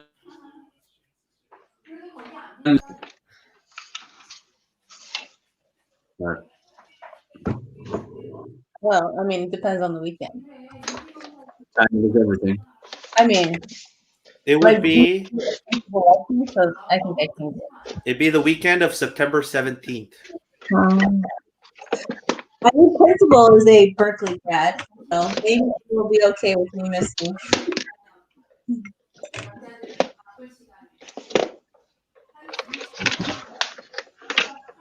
Yeah, and then 2023 is actually where it gets really interesting. Because 2023, we get at North Texas, at home to Auburn, and at home to Idaho. I can't Those are- believe Those are all home games? No. North Texas is away. Auburn and Idaho at home. I was Denton. gonna, Woo! oh, Denton. Oh my God. How many times have I ranted about that stupid North Texas Remember game? the guy who called in and said that Denton was like Berkeley? Yeah. Like, no. I've driven through there. It is definitely like Berkeley. I mean, that'd be an It's interesting. Berkeley in the sense that people go to college. Yes. It's just like a tiny little area outside of Dallas, though, that you just drive through to get to Dallas. I mean, I'd love to make that trip to Auburn. I love to do many things, Rob. Unfortunately, I can't do any of these things because no one wears a mask. Well, not right now, you can't, but probably by 2022, you probably could. That's a good I question. don't think anyone is going to start just magically wearing masks. It's all going Next away year. November 4th. Duh. Yeah. That's a good question. Where would you drive into, or where would you fly into if you were trying to get to Auburn? Isn't it Montgomery? Oh, Atlanta. Atlanta? Atlanta? Yeah, Atlanta's the closest. Jeez. Sure that Really? Auburn is close to the Alabama-Georgia border. Oh, so you do have to fly into Atlanta. How long is Yeah. the drive from Atlanta to Auburn? It's a couple One hours. second, I will tell you that once Google Maps does its calculating. Because if that's the case, it might be better to stay in Atlanta and then just drive out for the game.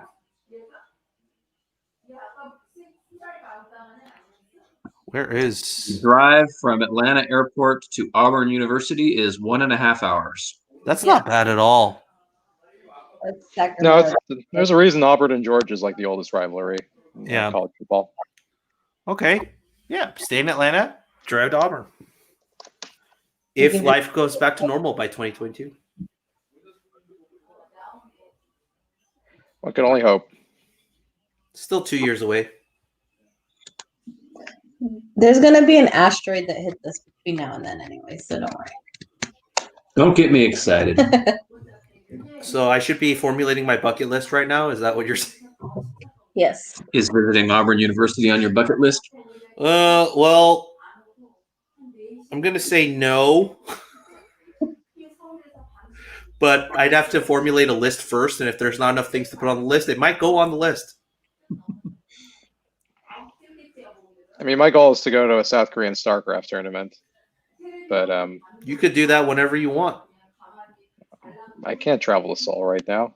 You could Seoul actually might be the best place to be right now. No, that'd be Taiwan. Week. By the way, Miami just scored a touchdown to go up 13 points in the fourth quarter. So that's probably a game based on Virginia's offensive production to this point. That's frustrating. Apparently, BYU's offense is nicknamed the RVO, which stands for Reliably Violent Offense. That's Really? As he just throws. Oh no, sorry, it's Texas State that's on offense right now. Yep, that doesn't matter. Yeah, the RVO. Can we come up with a cutesy acronym for the dick punchingest offense? Dick punching? Yeah, BYU is known for dirty play. But they're Mormon. That's what makes it so surprising. I mean, Mormons are repressed. Wasn't there that story about when we played at BYU? Repressed. Oh, okay. I thought you said oppressed.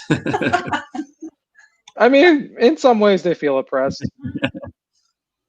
I was like after I watched Hamilton, I think recommendations for Hamilton came up, and then for some reason the BYU choral performance did like an entire rendition of Hamilton, and it's just all white people. And it's like, I think you missed the purpose of Hamilton, or why it was so relevant. Was it the Mormon Tabernacle Choir? Because it's my understanding they've got pipes. It had very extreme like white energy. Like it was like in a very darkly lit room, and it was just like close up. What's wrong with white people? They're so cool. I am the token white person in the Right for California. It's true. You give us legitimacy that probably would not exist without you. Can you get me a Coke? Sure. We also average out because we have Nick and Twist on the site. So Yeah, but no one knows. No one knows what race twist is. it's true. Gentlemen, I'll be right back. No doubt. We won't go anywhere. So, interesting question about travel. I was thinking about our bowl game possibilities because Cal cannot go to the Holiday Bowl this year, and they can't go to the Red Box Bowl. That doesn't leave many bowl games left for the Pac-12. So, I mean, Rob, I think there's going to be a bowl, a bunch of at-large bids, right? yeah, I mean they've waived all restrictions. Yeah. What bowl game would you want to go to if it can't be the Rose Bowl and Michigan? And it looks like they're about to score again. But go ahead. I don't know. Las Vegas. I mean, I'm not going to travel to any of these bowls, but the one bowl that I would be super interested in, just because of the sponsor, would be the Tony the Tiger Sun Bowl. Wait a minute. Oh, is it still sponsored by Tony the Tiger? Yes, it is. And the only reason I'm interested in that bowl game is because of the fact that, like, who knows what they're like giving away at the stadium because it's Tony the Tiger. Like at the Cheez-It Bowl. Flakes. Well, the Cheez-It Bowl, they gave out so many Cheez-Its, like even in the press box. It's like I wonder what Tony the Tigers would be because it's not the Frosted Flakes Sun Bowl; it's the Tony the Tiger one. So it's like, is it You just think Tony they're the gonna give Tiger, away Tigers? like Tony the Tiger memorabilia? I don't know, but I think it'd be Is there a Tony hilarious. Tiger fan club? I will say the best thing I ate. One of the best things I ate in Phoenix was at that game when they gave away, or down in the press room, they had Cheez-It crusted fried chicken sandwiches, What? which were actually really good. It was actually really delicious. The burger wasn't that great. The Cheez-It burger was not great, not good at all. But the Cheez-It crusted chicken sandwich was actually really good. So I do wonder what they will have for one with Tony the Tiger. I assume there's gonna be nothing since like no one's gonna be at the game. Well, media will be allowed. I don't think they're gonna make. Well, if spread. if it's El Paso, Texas, there will be a crowd. Oh, I guess they'll Yeah. allow a couple fans. Yeah, they'll allow like what 30% of whatever. So Sun Bowl is your preference. I mean, just because it's the Tony Yeah, the Tiger. I'm glad you finally come around to my way of thinking. I think the only appropriate end to this season is to be sent somewhere bizarre and unexpected. El Paso, Texas. Well, but that's still a Pac-12 tie-in. I want something, Oh, so you want like maybe the Gasparilla Bowl? the Pinstripe Bowl. You want to go to Yankee Stadium? Whatever music place in Tennessee or whatever. The Music City Bowl? Yes. Oh, that's in Memphis, right? Yeah. I think that's the one in Memphis. Yeah. I was thinking the Bahamas Bowl would be nice. Or the John Deere sponsored Gasparilla Bowl. Can't think of a worse way than some of these Cal players' careers, the Gasparilla Bowl. I think the worst scenario with all of this would be if we somehow get to Myrtle Beach, South Carolina. Oh no. The aforementioned Twist and Hook Bowl.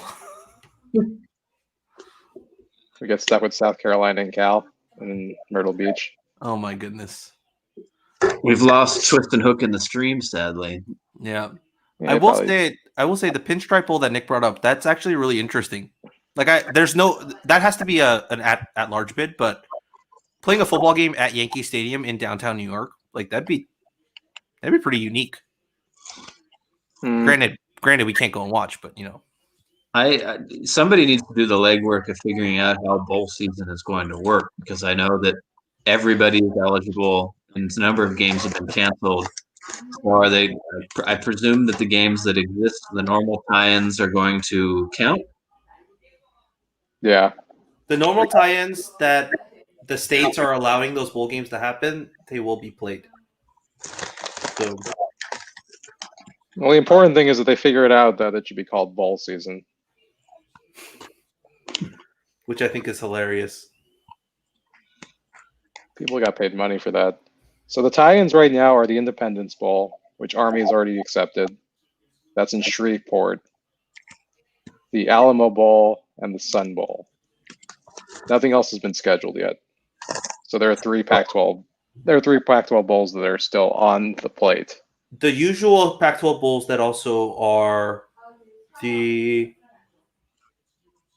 Armed Forces. Armed Forces, Redbox, and Redbox is off the table. Las Vegas. Holiday's been canceled. Redbox has been canceled. So Las Vegas is still on the table. They have not scheduled it yet. And then what else is on the table? LA Bowl? There's supposed to be, the LA Bowl is supposed to happen, but I don't think it's happening this year. This seems like the year for schools to just create their own game. Like, honestly, the problem with bowls all along is that they are a cartel designed to siphon money into the hands of spineless people who have nothing to do with the schools. I think there was a suggestion that the Pac-12 and the Big Ten just like rally off and just like have whoever's left like just play each other. Yeah, 1 plays 1, 2 plays 2, if everyone's still available and not in the college football playoffs. Sadly, since the Big 12 or the Big 10 has 2 fewer teams, that means that Maryland and Michigan State will have to sit at home. But No, the Big Ten has 12 teams. 14. It wasn't 10. The Big Ten has 14 teams. So stupid. Oh, we're back now. We're back. Smew. I currently see 0 viewers on their stream, so let me see if I can get a promo back. I got 4. Anyone who's around, if you have any questions about Cal football, we'll be happy to take them. If you have questions about Sonny Dykes, happy to take those. If you need to talk, if you need to talk it out of all of your Sonny Dykes nightmares, we can exercise them for you here on the stream. Yeah. Otherwise, we'll just come up with more questions to ask each other. Otherwise, we're going to be talking about Atlanta and how to drive to Auburn.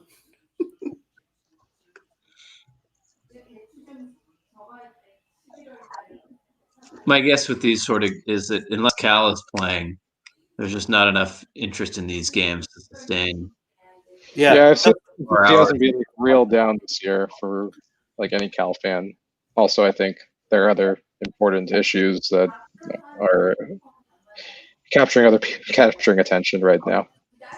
To be fair, though, we peaked at about 25, 26 viewers, which is still surprising. So maybe for an actual Cal game, there might be a few people. Triple digits. Yeah. This is how we start our media conglomerate and take over Cal Athletics. Also, the Dodgers, I think, blew their lead. So I think that's... The Dodgers blew their lead? Yeah, Rays are up. It's 5-4 Rays. The Dodgers have... I'll just say no comment. Dodgers have 2 on in the 7th. Oh, damn it. How is my boy G-Man doing? Is he even playing tonight? Well, we're killing time, Rob. How did the United Chelsea game go? I wasn't able to watch. Oh, it was exactly what you expected. No offense, all defense, and no goals. It was like a 0-0 that actually deserved to be 0-0. It was a 0-0 that actually deserved to be 0-0. Okay. I don't think they had a single shot on target. Chelsea did. But Chelsea's new keeper, Eduardo Mendy, the new signing, made 3 outstanding saves to keep us out. That's okay. If it was Kepa, we would have scored 3. Yeah, I had that guy on my fantasy team, which was a stupid choice. Yep, not a great choice for a keeper. My wife. Name, and I didn't know that he was awful. So. Ooh, Sonny's going deep, and he overthrew everybody by 5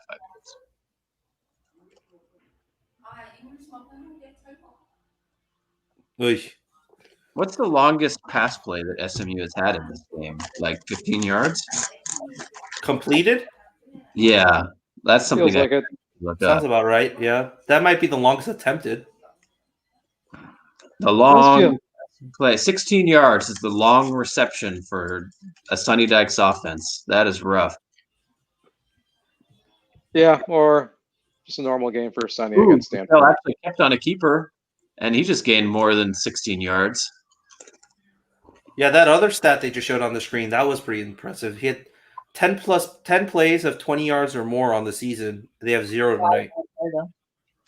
Oh, of course. SMU's longest gain of the game is about to be pulled back for holding. This game does not want us to be entertained. Oh, why? Says Sonny. It's because they need better athletes to block better. And yeah, that was a pretty obvious hold. You got to let him go, man. You got to disengage. He just wanted a hug.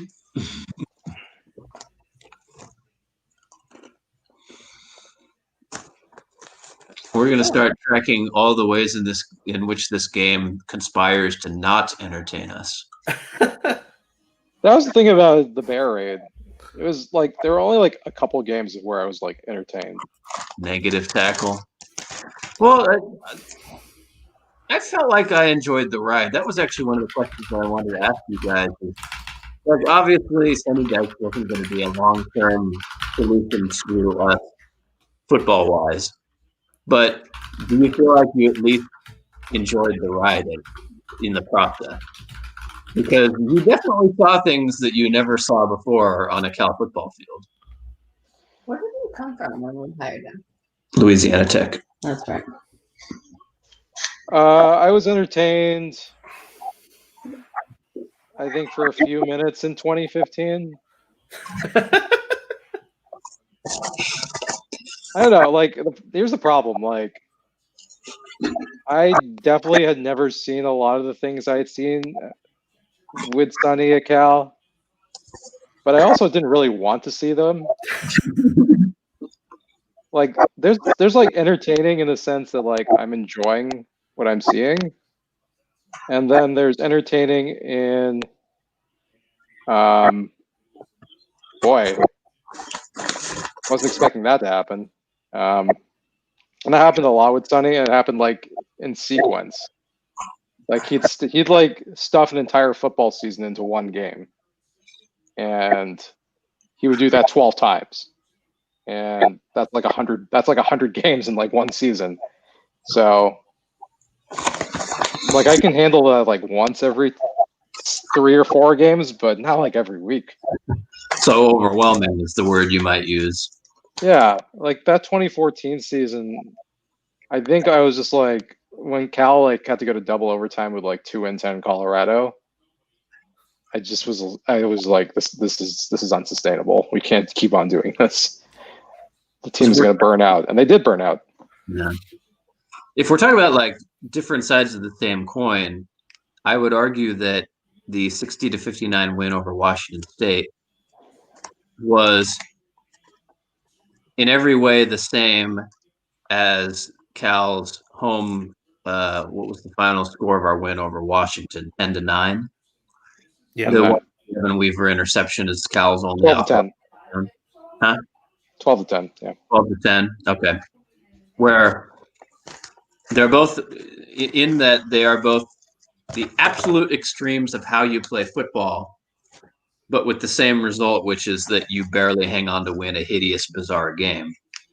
And so which of those two you prefer as a fan, I think speaks volumes about you. Because those teams are going to achieve more or less the same thing in the end. They're both going to be roughly 500 teams, but they're just going to go about it in a very different way. Yeah, I would say that the biggest difference is the process. With Sonny, it never felt like he understood the rhythm of the game. And I think we're seeing it tonight where it's like he again is just kind of like he has these like stretches of nothingness where it's like he has a scheme, he sticks to his scheme, and if it works, then we win. If it doesn't work, he doesn't know how to adjust. Whereas with Wilcox, I think the biggest thing is he's adaptable, and the scheme changes. Like it doesn't like he's not inflexible. Like he finds like coaches that can mesh and mirror that talent. Whereas with Wilcox, it's like the defense is kind of. Well, sorry, with Dykes, the defense is kind of just the second part of the game he has to go through to get back to the offense. And I just don't think that kind of philosophy can lead to long-term gains in the Pac-12. Like it can work in Conference USA or the American, because there's just not as much talent and there's more or less restrictions, but there's no way you can like replicate that kind of game-to-game type of thing against the teams we face. It's just not going to happen.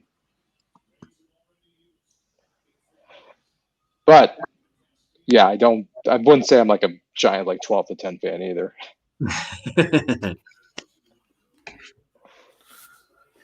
And to be clear, I prefer Wilcox not because I prefer 12-10 over 60-59, but because I feel like Wilcox is significantly more likely to build a team that will be, better than a team that's going to be roughly 500. But even though that's yet to be proven. Yeah, and I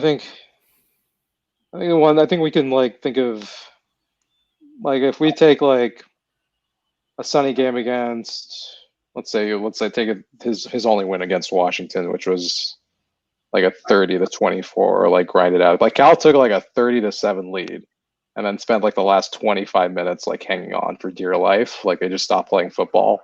And it banked on Goff making a 13-yard run to clinch it. Yeah, or something along those lines. Where it was like a 4th and 4 or something, wasn't it? 3rd and 4, I can't remember. I thought it was longer. It was 3rd and 4 or something. But yeah, it was just like the problem with like the way we ran the Bear Raid, which was just like a lot of plays and just a lot of tempo, was we didn't have the depth to compensate for the lack of injuries, for just the huge like issue of 2013 where we just like lost to half the team. And for some reason he never changed his philosophy, and that kind of kept us in neutral for like the next couple of years, where we just maxed out on talent and didn't really have an ability to dial it back a little bit. Yeah, I mean, you can even compare just like the year twos of both coaches, right? Between Wilcox and Sonny, and there was optimism after Wilcox's second year that the offense could improve. There were moments that you could see. Yeah. Versus Sonny after year 2, I think it was you had to be super optimistic to think that there was going to be improvement on the defensive side, right? And to be fair, there were like in 2015, like for the first 5 games, I was like, oh, okay, maybe he's finally getting it. Like, well, 2015 was year 3, wasn't it? It was year 3, but 2014 was. So I kind of threw 2013 out because it was just such a weird year where like we lost half our team, and there's no way we're going to be good. And in 2014, like we showed promise. We just were like so unable to like divorce ourselves from this philosophy of let's go, let's keep on playing a lot. And that's kind of where I kind of started losing faith in Sonny. In 2015, we kind of like reverted back. We were starting to play a lot better. Like we had a lot more. We slowed the pace down a lot, which was really nice. And I think that helped Jared a lot to get more comfortable in the offense, be more efficient, and run the drills more effectively.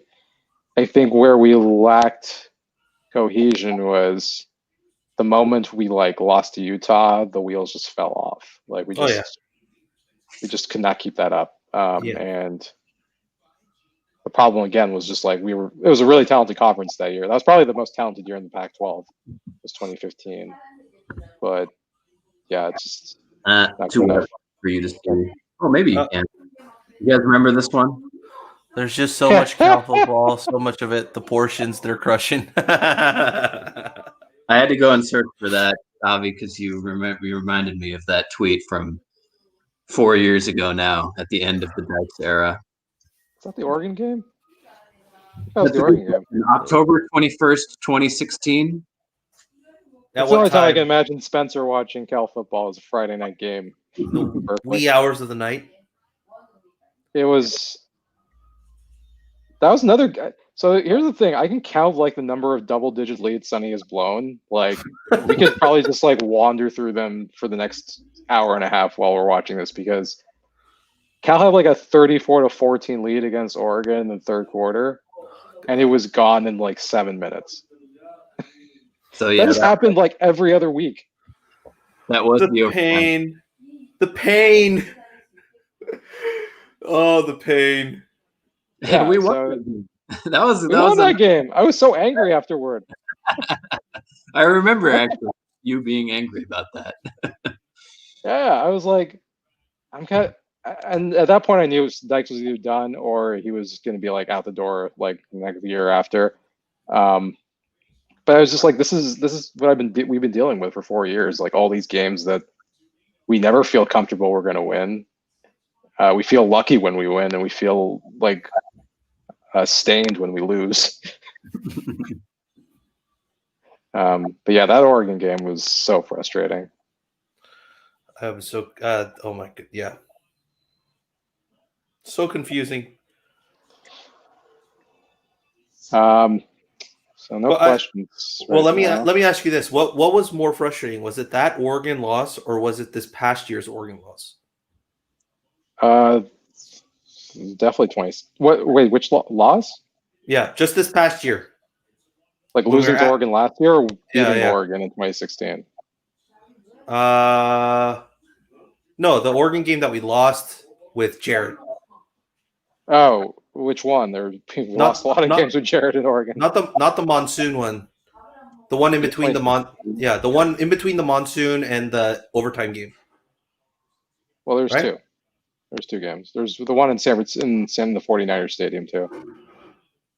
Was that a season that Jared played? Yeah. Let's see. In 2015, Cal played Oregon and lost in Autzen 44-28. That was the monsoon game. Oh yeah, that was the game where Cal was up 14. No, the monsoon game was 2014 because Jared was young, or 2013. Oh, that's right. Yeah. Because that's the one that Zach Klein played in too. Yeah, and then they gave Jared the gloves at halftime because the ball kept slipping out. Yeah, but the gloves fell off of his incredibly tiny hands. Yes, and thus a meme was born. The 2015 game was. Oh yeah, so Cal I think led. They were up like 14-3. Yeah, or something along those lines. And Oregon scored 35 points in a row or something like that. If they were up 14-3, that means Oregon finished the game on a 41-14 run. Sounds right. I mean, Jared looked really good for like a quarter, and then the defense just like crumbled. They were just like, we don't got it today. I really don't remember much about that game because I think like the bear was out of the balloon after USC.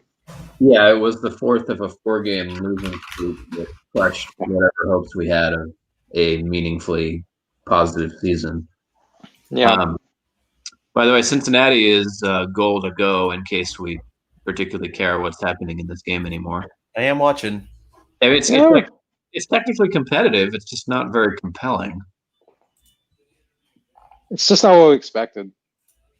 Outside handoff. Ooh, actually good tackle from a Sonny Dykes defender. Well done, number 5. I think their defense actually isn't that bad. Their offense has been cromulent. They've picked things up since they gave up 2 touchdown drives back to back. Yeah. A minute. Well, the 2015 game, I'm looking at the box score against Oregon. Cal went up 10-3 with a minute left in the first quarter, and then proceeded to be down 31-10 by the end of the second quarter.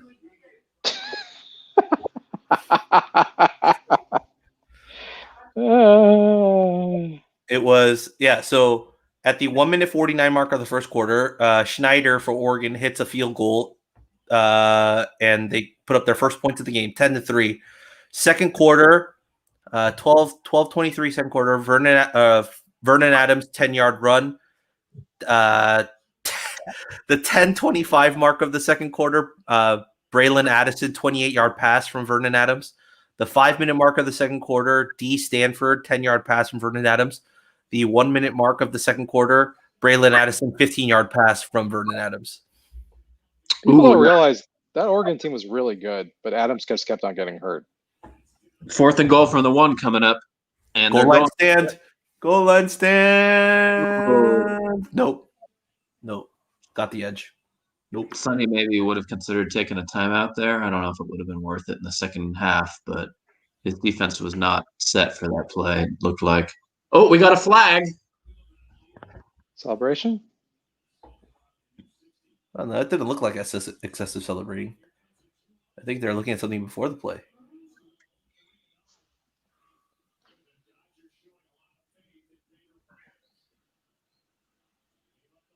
Are they adding it to the kickoff? We're talking to Sonny, so it must be on Cincinnati. It might be afterwards because they're saying yeah. unsportsmanlike conduct. They're going to add it to the end of the field goal. So to answer your original question, Rob, I would say the 2015 game was worse.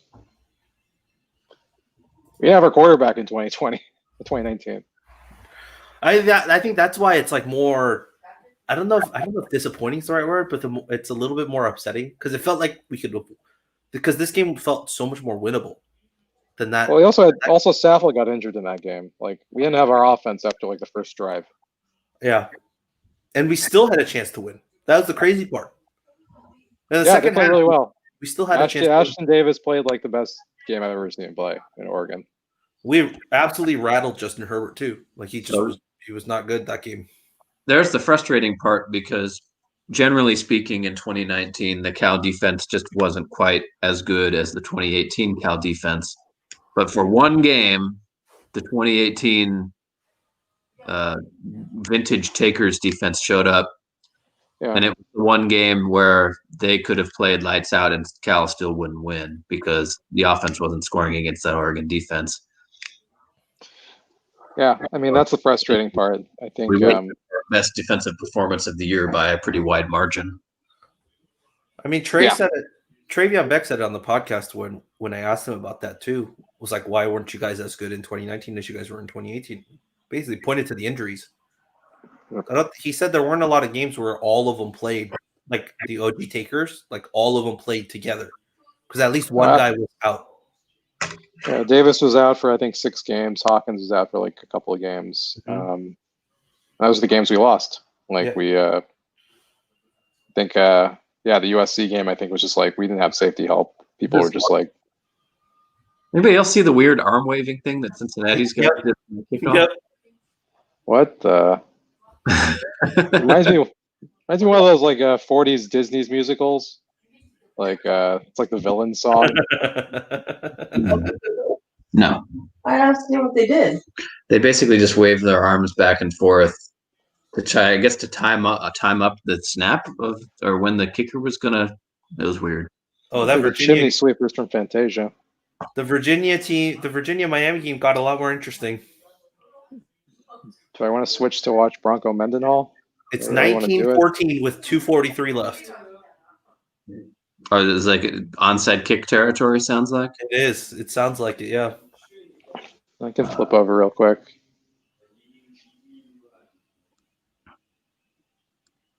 How's the World Series? I'm looking. Did Tedford retire last year? Yeah, I think so. Okay. Yeah, I was wondering because Fresno's playing tonight. Tie game. Bottom of the 7th. Oof. 6-6. Might actually get a close World Series game for the first time in a while.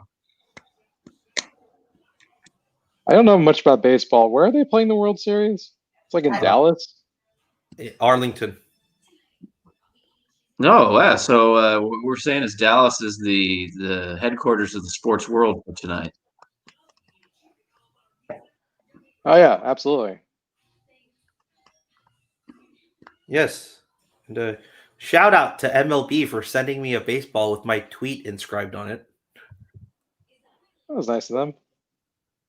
I don't even know why they picked my tweet, but they picked my tweet and they're sending it my way, and it'll be here on Monday. So Miami is punting with 30 seconds left. We got a question in the chat asking, what did I miss? I don't know to what you may be referring to that you may have missed. that's Peter. That's our writer, Peter. I think he wants to sing the song from Hamilton. wants to do the David Diggs on us. I don't know, why is he up? What time is it? Okay, it's 11 not o'clock. too late. It's 11:20 on the west or east coast. Not that bad. Yeah, if you guys, anyone still left, we are just taking questions, watching this boring SMU game. Just this is what 2020 has done. It's made Sonny Dykes football boring. And it's made Big Ten football exciting and thrilling. Yes. Yeah. I never thought I'd ever hear Big Ten football brought up in a presidential debate, but that's where we're at right now. You watched the debate? What is wrong with you, man? I'm an informed citizen. Not if you watch the debate, you're not. No, not that. I mean, if anything, that made you uninformed. Oh no, I learned a lot about like what people think online. Socially informed. Yeah, I was informed about like culture. I was informed about the greater perception of the world we live in. In other words, Avi became woke.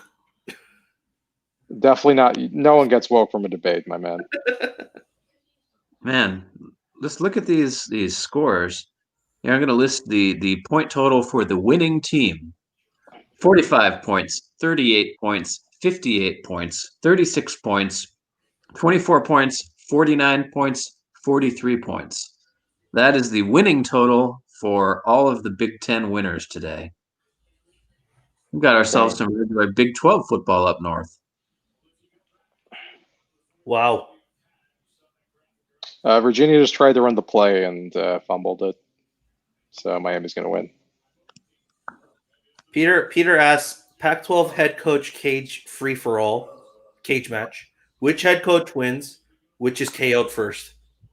Boy, I would have said Mel Tucker, but he's out now. Dorrell, I would think Dorrell's got a chance. Jimmy Lake is pretty mean. You guys are also underestimating how built Wilcox is. I was going to say, I would take Wilcox over Dorrell and Rolovich. Sumlin, maybe? I don't know enough about him. Helton's going down. Oh, Chip's going down first. Oh, Chip is definitely getting KO'd first. No question. Chip. I guess Whittingham, maybe. He's old. Actually, I think it's going to be – no, but Whittingham's super built too.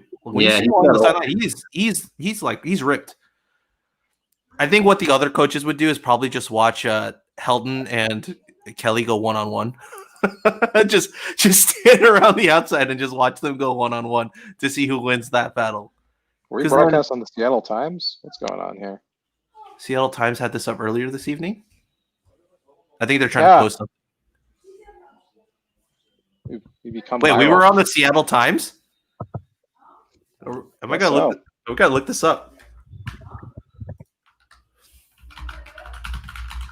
They must have been really confused. They had no idea what they were getting into. I don't know, man. I was joking about Washington fans melting down.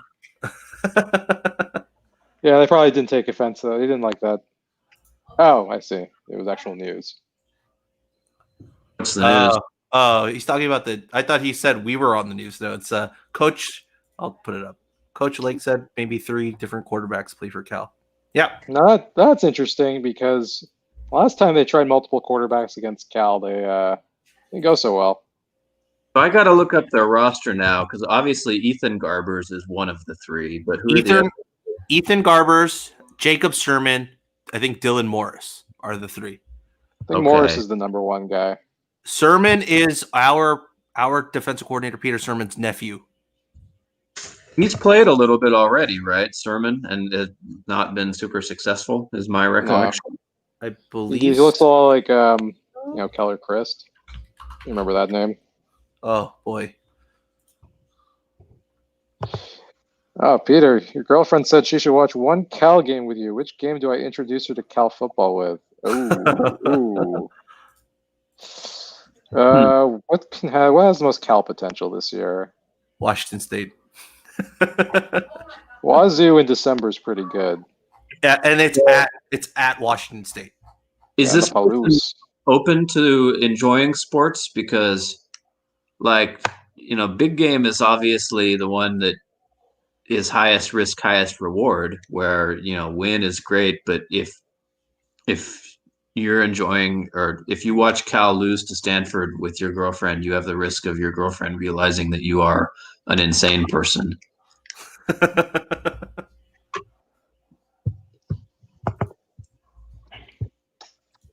Let's Stanford's pretty safe this year. I still think I have it ranked as like the game we should have the highest probability of winning. Nick, your answer. Sermon played in a total of 5 games in 2019. Saw his first UW action in the Huskies win over Eastern Washington, going 1 for 2 for 21 yards.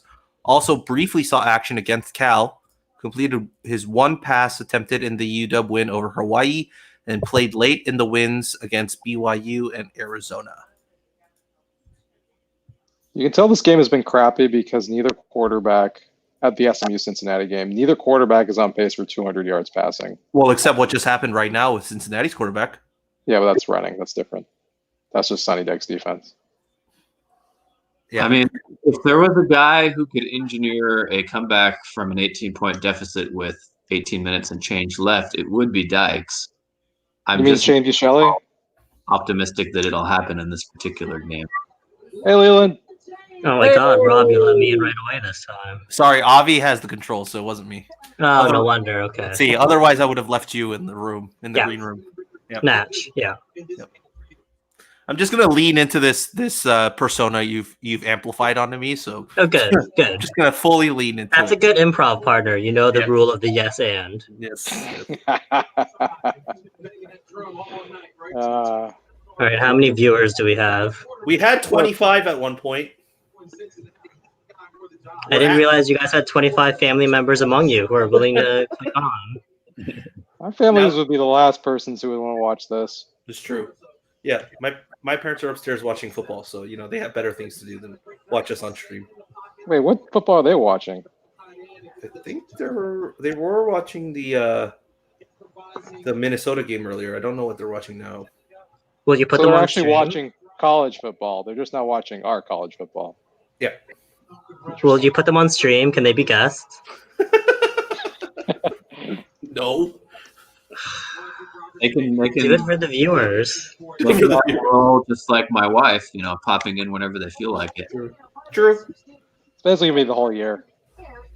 Have you been watching this horrible football game, Leland? No, I just got home. So let's see. 28-10. How does Sonny Dykes only have 10 points? What's happening? That's what we've been saying for the last 2.5 hours. Am I watching this the is wrong like every game? big game. This is like every big game we watched during their the longest pass has been 16 yards. 1-6 or 60? Wow. 16. Okay. Okay. It's been a very dour football game. I'm gonna try and think of the game this reminds me the most of. I think I'm going to that Shaq Thompson fumble return game. That's probably the game this reminds me most of. Where he fumbled on the goal line? On the one, yeah. And ran it back for a touchdown? Yeah. That's what this game reminds me of, this one. It was the one time we put Goff under center and then he fumbled and it was returned the other way. And that was when I was doing grad school on the East Coast, and that was the only game I saw in person that year. Yeah, I remember. Were we in the press box with that one? No, I was. Okay. Someone allowed me in the ESP seats. Someone who's not persona non grata, as I would butcher the language, but I think you might know who I mean. I think I know. Yeah. Yeah. This is. Yeah. It's just funny, like. Still nothing. Yeah. This is Classic Dykes screen. This is slightly upsetting that we like plan to watch a Dykes game and it's I'm not. still rooting for Pooch Punt. We haven't seen a Pooch punt. We haven't seen a single Pooch punt. Might be coming here. We might get a good surrender punt soon, so there's that. Oh, we do have a question here. Any of you hearing if any Frosh wide receivers are likely to make a significant impact for Cal? Oh, doink interception. Doink! Tip drill. Oh, they're familiar. Tip Well, drill. as a note for our streaming future, Nick is a couple seconds ahead of me. Yeah, he is a couple of ahead of me too. I've noticed that, so I've been making a point to yell out when there's actually something worth watching in this game, which has happened 4 times so far tonight. That's literally the only reason why I looked up towards the TV. Yeah. But to answer our viewer question, I didn't think we'd actually have legitimate football we'd have to talk about tonight. We had legitimate questions. We still have not had any legitimate football to talk about. Leland, also to be fair, our first 30 chat messages all came from Twisted Hook. Oh God! Of course, I'm dead serious. Can we please get him on stream? It's Halloween season. We can easily find a mask for him. As long as he doesn't use his lawyer voice. Sincere Twist is the worst. I don't know if Greg is still watching, but yeah, Rob, you're in the best position to answer this question. I mean, there's not much practice to go off of, but from what you've heard from the coaches. Yeah, I mean, Peter kind of answered it with Hunter and Baker. I think that's probably the 2 guys you're looking for. I mean, Jeremiah Hunter, yeah, and Jeremiah Hunter are probably the 2 guys. We're so deep at receiver that I'd be a little bit surprised if any true freshman receivers make a big impact. Yeah, we don't have any superstars, but we have a lot of pretty solid talent returning. I think so. I think Leland's right, but Leland, you also if you look down the roster, you know who our 3 starters are, right? It's going to be Nico, it's going to be Kako, it's going to be Trayvon. But beyond them 3, if you were to run a 2 deep of, let's say, a 3 wide receiver set, you probably put Mekhi Polk in one of those slots. 2 slots are open. Yeah, that's fair. There's no other guy behind there, so they could easily. I think Justin Baker's speed alone, it's too enticing not to put on the field. And a lot of times what you find with freshman wide receivers is it's too much too fast to teach them like a full route tree. So you find the route that just works for them, and that's all they run. Like the year that we had Demetrius Robertson, he basically just ran go routes all season long. And it worked. Yeah, and like Baker might have the speed to do that. And while the other veteran guys handle some of the other maybe tougher routes to learn, maybe. Also, to be fair, by our keen-eyed Instagram reporter, Peter, he took a screenshot, I think, of one of the Cal strength coaches on Instagram, put up a post where they, I think, they speed gunned or they measured top speed for some of our guys. And the 2 new top speed guys was Chiggy, hit a new top speed of 21 miles per hour, and Nico hit a new top speed of 20.88 miles per hour, which... When I saw that, I immediately had to search what Usain Bolt's top miles per hour was for comparison. 27 miles per hour, the fastest man ever to run, which I don't think says anything about how fast the Cal guys are. But I mean, you share the first digit. You're not in the teens. You're in the 20s with them. I immediately wondered if I could run half that speed. You actually think that? I mean, putting it like your car going at 20 miles per hour doesn't seem that fast. But if a person were to be running at that speed, why does that seem so much faster? I mean, it's pretty fast when I'm chasing down pedestrians, so it must be pretty faster than humans can walk. I think this might be the best follow-up to that. It's still slower than Daniel Jones. What was the top speed he reached on that play? I think it was like 22, 23. It was like the fastest the QB had been recorded all year, and my reaction to that was, well, that makes sense because how often do quarterbacks actually get the chance to 100% sprint in a straight line in an NFL game? I mean, the fact that Lamar Jackson still was clocked slower than him, that was surprising. But I think Lamar gets so much attention that he never gets a chance to run full out as fast as he's capable of running. True. Yeah, the quality of that game was so bad that it was basically like playing. There's two college football teams playing, so it makes sense that you get to like that top speed. Reminds you of like Mariota at Oregon, where he would just like be playing some crappy Pac-12 defense one night, and he would score it out for 85 yards.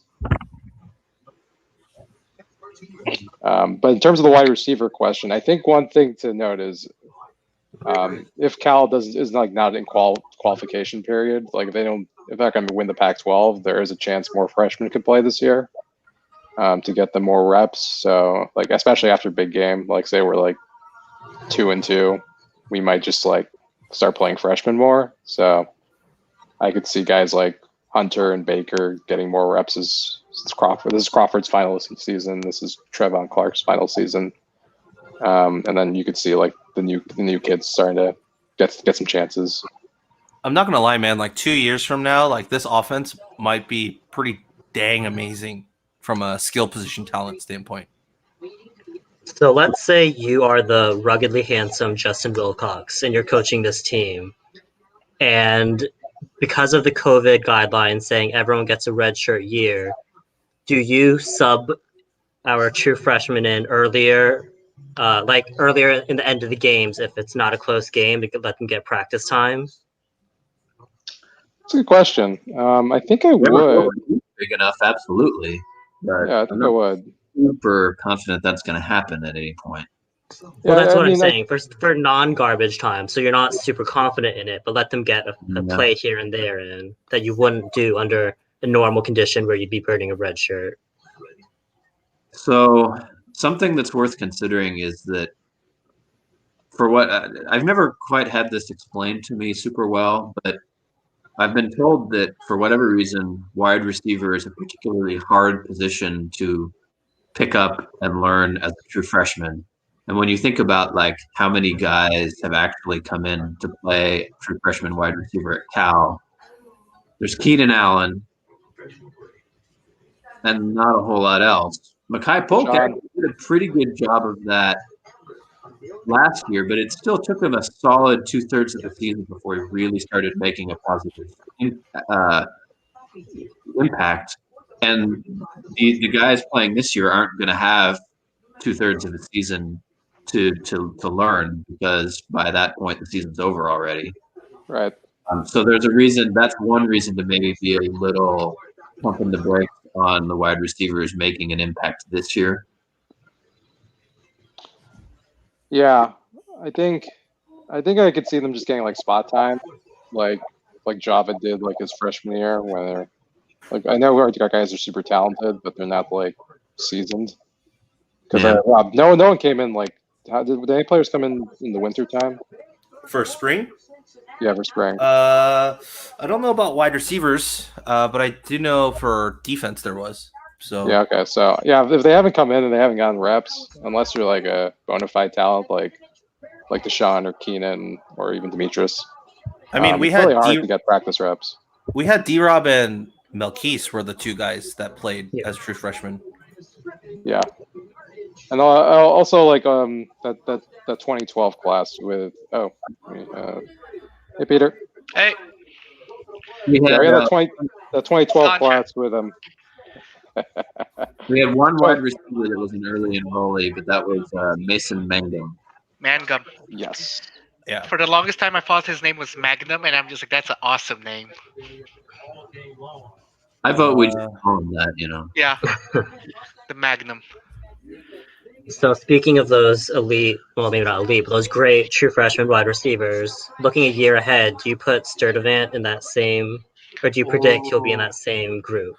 I think Sturdivant starts. The moment he gets on campus, I think he starts. That's a hot take. I mean, the spots are available, right? If Trayvon's gone, if Kekoa's gone, I mean, Kiko is on this last year. Because Nico would be gone too, right? Yeah. Yeah, No, Nico still have one more year. Nico to have one more year. I think. Yeah. Well, they all could get one more year if they want to stick around Yeah. campus. Also true. Yeah. Yeah. I think it's This more is why of a Nick's our discussion we lead should have writer. mid-season, right? If the Musgrave offense clicks, which is a pro-style offense, which old heads in the NFL and GMs like, and shows, hey, this kid, he learned an NFL type offense and he's executing it well on a COVID season. You know, if you're a third round, I mean, I don't think any of our guys are first round picks. No. But if you're a third rounder, which is a couple millions of bucks, are you really gonna stick for an extra year? And the wide receiver core? Yeah. I don't think we have anyone at that caliber. Yeah, third round? Not even third, fourth round? No, not this year. No. Like right now? I don't know about right now. I mean, for And reference, Sturdivant definitely has like the most upside of like any of the guys we've had since D-Rob. Yeah. I don't think, and I think the guys from this class have a lot of potential, but it's still like too early to tell. Like I don't see anyone from this class like flashing like NFL talent at this point. No. So I thought Chad Hansen went in the 4th round, so we're looking at someone around that caliber, having that kind of impact that Chad Hansen had. Yeah, Chad. Yeah, Chad. I think was the last guy like that. And The Yeah, the problem requirements are is, what? What's 1,000 yard season? I mean, last year we didn't have anyone get to 500 yards, so I'd be happy. I'd be super happy to get someone to 1,000 yards this season. I thought Nico got 523. Wow. You Yeah, did get I to mean- 513, but yeah, it's still like 42 yards a game is not going to get you any pro props. Yeah. If we could keep a wide receiver and a QB healthy for an entire 12-game season. We're winning the Natty. Well, all our wide receivers were actually mostly healthy last year outside of Crawford. Yeah. I think Nico missed one Nico's banged up. game. Yeah. Nico? I feel like he missed one game, and there's another where he was like hobbled. Let me look at Yeah, that sounds about right. it. Yeah. I mean, all that being said, I think the most damning thing, really, in my mind, came this week, or was it last week, from Makai's press conference, which was that quote. I don't know if you guys saw it, but Owen tweeted it out on our account. It says, last week, Chase Garbers mentioned his desire to build the rapport with wide receivers in Musgrave's new offense. And then Makai said he feels that the rapport is, quote, coming along well. He also said that his new route tree is easier to understand because it, quote, makes sense. I gotta admit, I didn't quite get that just because it must be a terminology thing. Just because route trees are route trees, they don't really change from an offense to an offense that much usually. Well, the funny part, yeah, I mean, the funny part about all of this is that like they preached, the offensive coaching staff and even the defensive coaching staff just preached. They're trying to teach guys why they're doing certain things, and the players have also said that too. Was prior to the previous regime, was this coaching staff teaches you like why you're doing this certain thing on this play because that'll help the big picture, and it helps you to understand like that you're not just you're not just being given a task, but it's like for the greater good of the team, and that's why it's weird to me. Because if he's saying that, that also kind of just alludes to the fact that he might have not have felt that way, like from whatever plays that they were running. To be fair, the Gerhard Perkins concept is that you have to teach the person why you're running this route in this concept in order for them to actually understand how interchangeable they are in the inside-outside flip and also left to right-hand side. Yeah. So it could be that too. But it's With Baldwin's offense, it was like I think everyone had like a set role. Like Remigio run like down the middle of the field, and like Hoke and Crawford run like on the outside. There wasn't like a lot of versatility with like what they were doing inside their scheme. So that's what happens when you play in spread. Like you have a defined role and you're like doing a specific thing.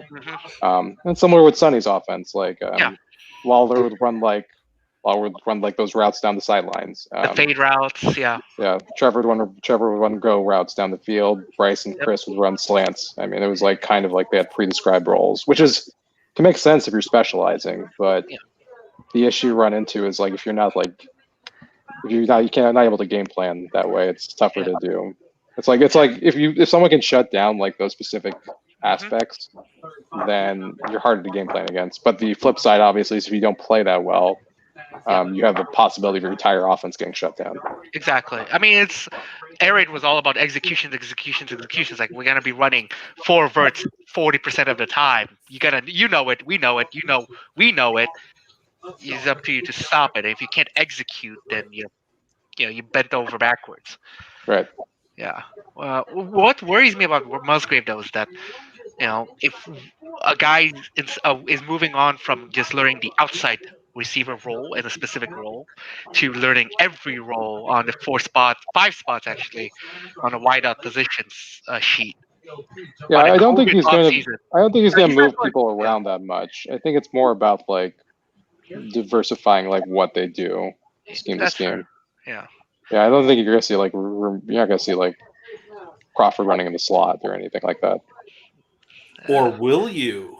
I mean, wouldn't mind because I would want to see his like size and speed against a nickel without being jammed at the line of scrimmage. And that's a big benefit of being in the slot. Yeah, problem with slot is like you can have that, but you give up a lot if you take away that outside versatility. Exactly. Yeah. I mean, that's where Hunter could come in as another outside guy, right? Because he has the body type, he has the physicality to it. Yeah, one of the biggest issues I think Sonny had with running the bear raid, as we bring it back to SMU, was there's all receivers who could do the same thing. It's in terms of like skill set and in terms of body type, and the offense just kind of fell into place where they could not like game break or jail speed in the same way that like Tedford offenses could. Whereas I think those receivers are perfect for like a Tedford offense, where they could run like these versatile routes and concepts. Like Tedford's offense is very similar to Erhard Perkins. Like he kind of had them like running out of the same sets, but doing different things. The multiple, as we call it. Yeah. Meanwhile, SMU is driving and also hurting every single Cincinnati player. They're 3 down on the field right now. I've never seen this. And it was one player that injured these current 2 that are bunched together. That's rough, buddy. Uh-oh. There's like a play Marshawn had in college where I think he like ran over like 2 players and they were just on the field for like 15 minutes. Hey, Leland, look who's back. Hey, Twist. Hey, Twist. Oh my God. Would you be willing to put on a mask and join the chat in the future? And also, if so, which mask would you wear? Stanford tree. And why is it the Stanford tree? Yes.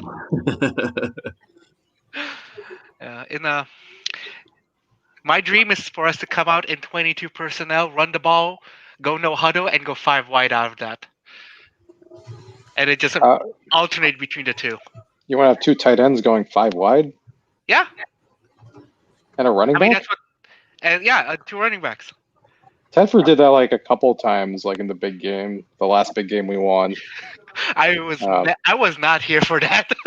Yeah, I was a fan circa 2010, so I get the dark age.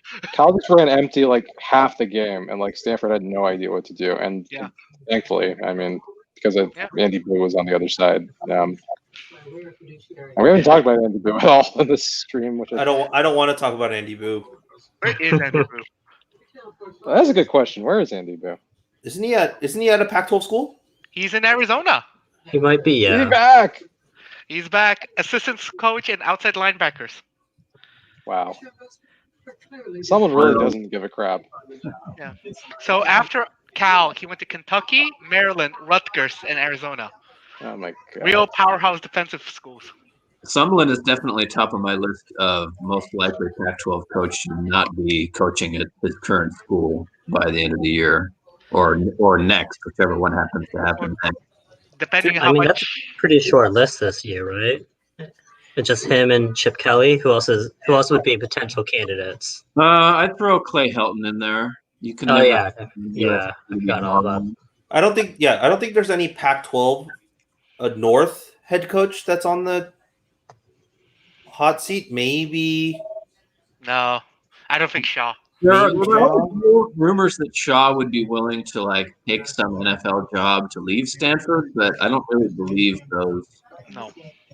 They tend to come from NFL people who think that the NFL is 3 billion times more important than college football, and not from people that David Shaw wants. Yeah, no. David Shaw just wants job security, like any one of us.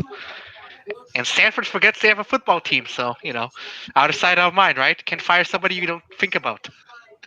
Now, Yeah, that's Chip how bad still would Stanford have to get to fire David Shaw? Scenarios I like. Stanford would. Yeah, I don't think Stanford is firing Shaw. You could go 0-6, and they would keep Shaw. We can ask our resident Stanford fan Twist of what would make him want to fire his head coach. Twist, tell us. Like, would back-to-back 3-8 seasons or 3-9 seasons be enough for them to even think about it? I mean, they already they don't have anyone going to their game, so attendance is not the issue. Ooh, right. Hey, sorry to interrupt everybody. We have an important announcement. We have a Sonny Dykes bad field goal decision. Loss minimization. Yes. He got down to the 10, and he's kicking a field goal when they're down 3 scores. Nailed it. The Sonny Did you see the assistant coach next to him putting up? We're down 3. We're down 3. Management at its best. Maybe the coach was saying, "We need 3. We need 3 points." It will swing the momentum, boys. Yes, now we're 2 touchdowns and a 2-point conversion just to tie. That's Sonny's clapping away. Sonny's clapping away. Good job, boys. Good job. Good job. We're making the furious comeback. Yeah, Nick, this does feel like a Sonny big game. Wait, what's the over/under? What's these? Yeah, not over/under, but the spread. SMU -1. Wow. The spread was question. Was there a reason why the Pac-12 was not full go next week? Up on our screen right now. Hey, everybody. Sorry you had to play under Sonny. Oh, that face of Sonny is perfect. That's like a perfect Sonny face. All right. What? Back to the actual question. Oh boy. I do not miss Sonny Dykes football. I can answer this one. The reason the Pac-12 wasn't full go next week was we waited.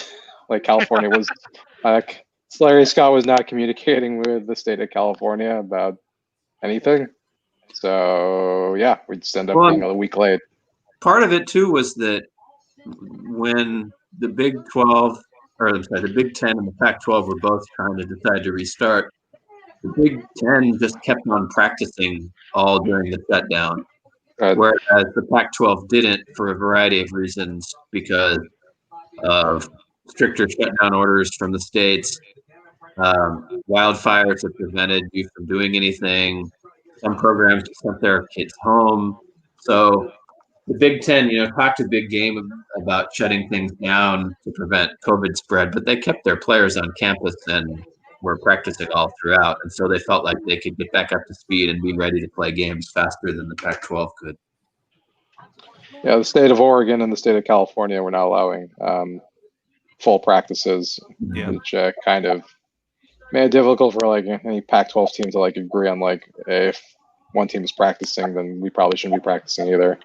I think it was also the coaches. I think it was the minimum practice, right? Which is why they pushed it to next week, which gives all teams 4 weeks of practice, which is what the coaches wanted. So yeah. Oh, did we just have a big play here? We might have. Or that we need to get this game into interesting territory again. Sonny Dykes, in spite of himself, is going to be in it. Now the field goal they're going to attempt is going to be even more funny. It's going to be 4th and 1 on the goal line, and he's going to attempt another field goal. You don't think it's going to be another classic Sonny Dykes 3 and out? Oh, actually, no. It's going to be 4th and 1 on this drive, and he's going to punt. No, he's gonna pooch punt. As Shane Bouchel to pooch punt the ball. Exactly. He's going to punt. This is where I miss Tony Franklin in the sense that I always know that he would just take a shot deep in like the next 2 plays. Yep. That's probably the most frustrating loss. The UCLA game, I think in 2015. Well, actually, it wasn't frustrating. UCLA outplayed us. They just kept on turning the football over. But then I think we had the ball with like 3 minutes left, and then Franklin was like, "Let's throw it deep," even though Goff couldn't throw it deep very well at all at Cal, and it got picked off, and we lost.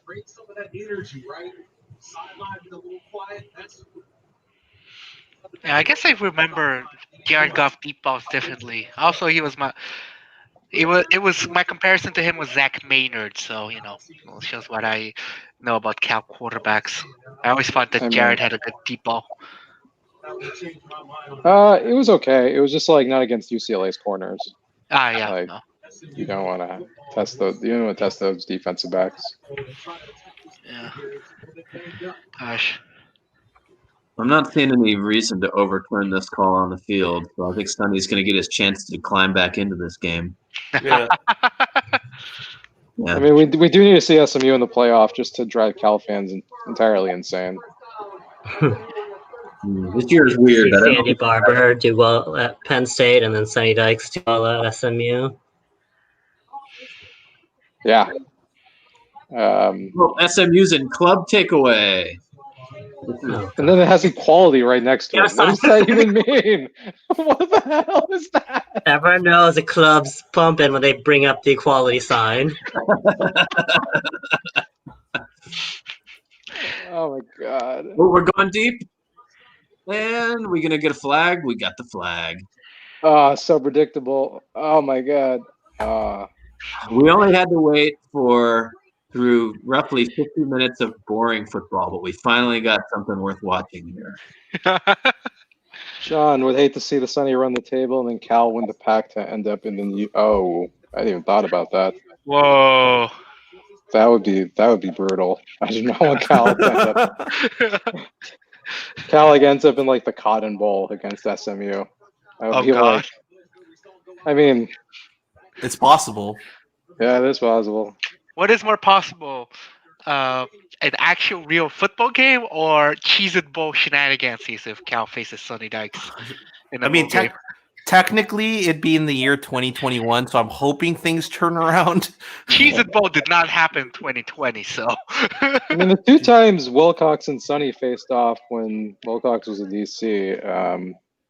Well, the first season was the 2013 season, and Washington just blew their doors off. And then the second game, I think. Another drop. That's upsetting. Yeah. I think the second game, I think Cal got out. That was the 31-2 lead that Sark kind of sat on, and then USC, I think, won 38-30 or something. It was like an 8-point Cal. It was like 8-point USC blowout. I think that was the best way to describe it.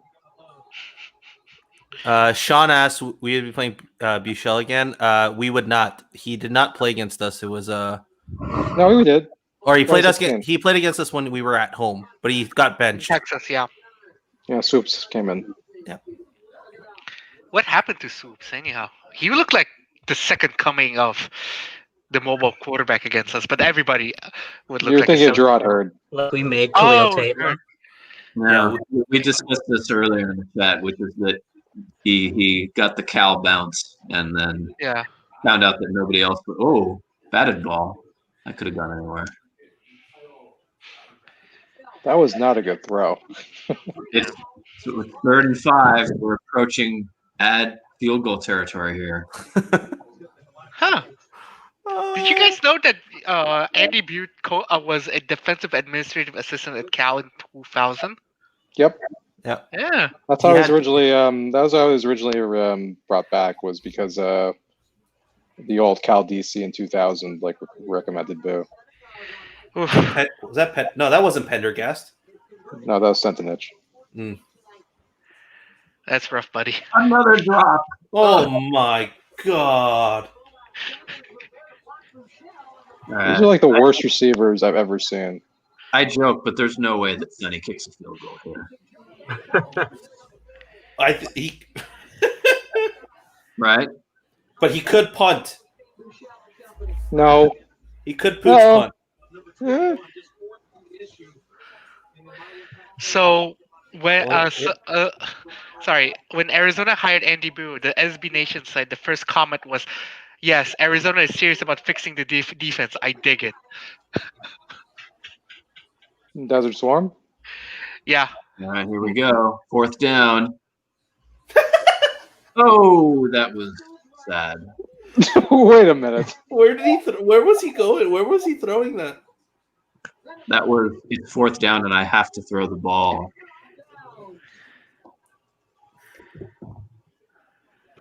Was he throwing? He threw like way behind his tight end. I don't know. There's something about quarterbacks at Texas that just turns them into like not quarterbacks. Like Gerard Hurd, like I think he had his best game against us, but then everyone else realized he couldn't throw. So he was like benched in like 3 weeks. And Bushelley, now Ellinger, and Swoops had the same issue. None of these guys can throw. I'm confused. Is there like an epidemic in Texas?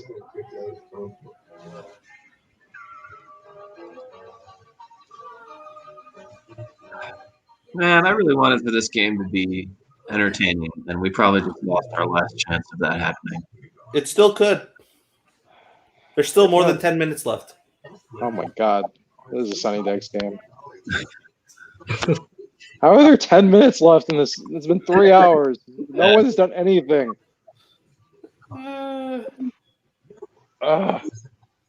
Okay. Anything else going on sports wise? Dodgers took the lead. Yeah, top of the 9th too.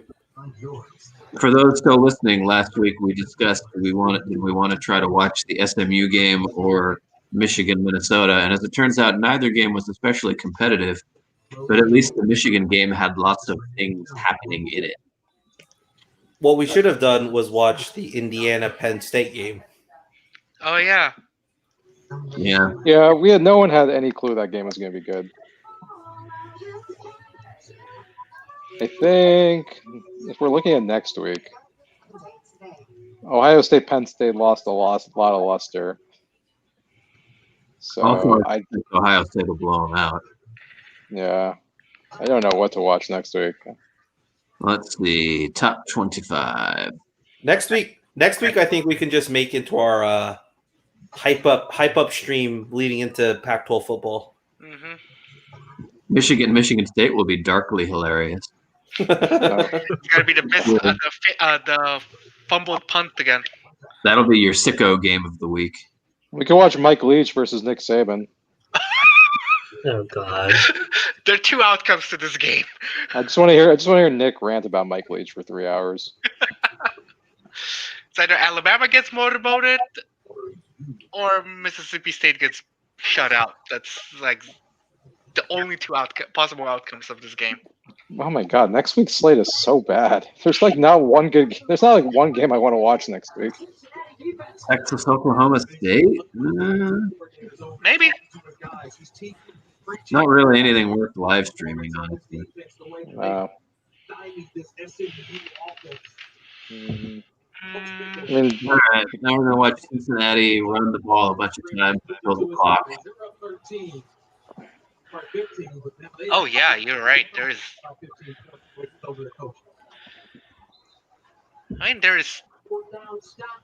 Wisconsin, Nebraska.